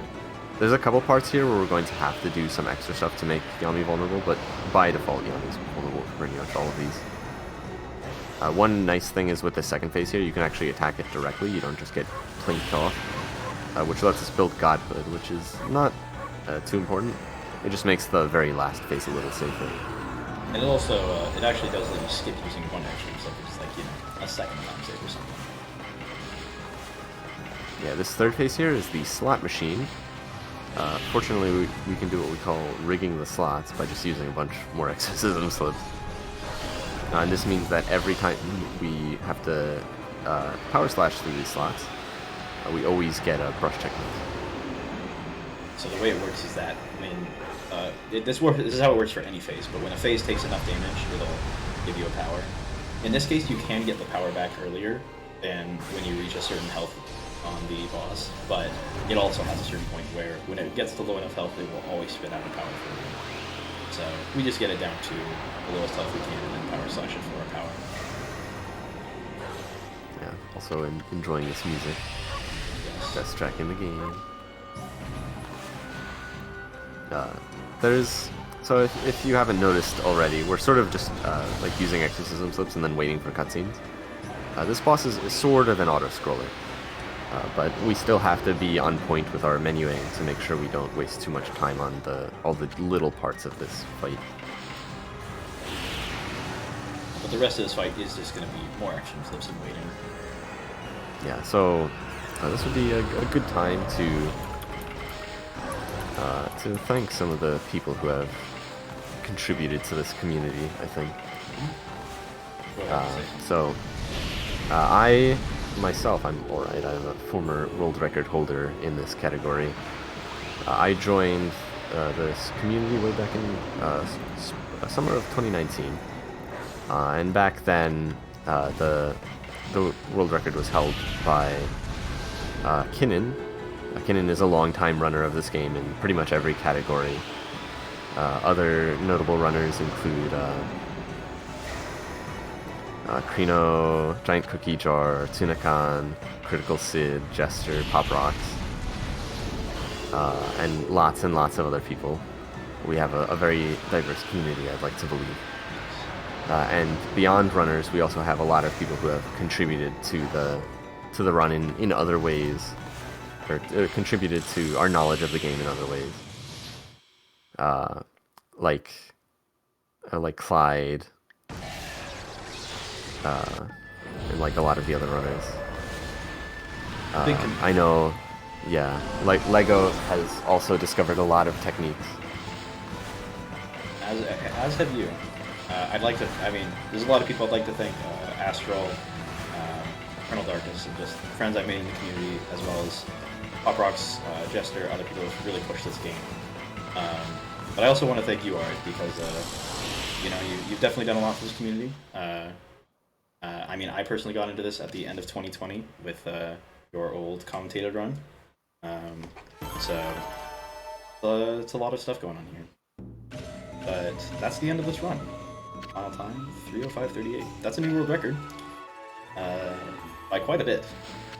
Yeah, very nice. Very well. Yeah, close. And that's despite being pretty behind in one of the early splits, if I remember correctly. There's definitely a lot more time saved in this run, but on the whole, this is quite a good one. I'm rather happy with this. Screenshot of this. Why didn't we bring our meat mech to fight the ball mech? I don't think that would have worked out very well. Meat mech kind of sucks. But yeah, this was fun. This is one of my this is a really long category, so I haven't run it as much as 80%, but it is a very fun category, and it's coming a long way. When I first joined the community, the record was 337 from Oride, and it is now a 305 thanks to some fines that affected any percent, but also a lot of fines that affected specifically this category. So there's been a lot of cool stuff found, a lot of cool progression and optimization. So yeah, but I guess that's it. So thanks y'all for watching.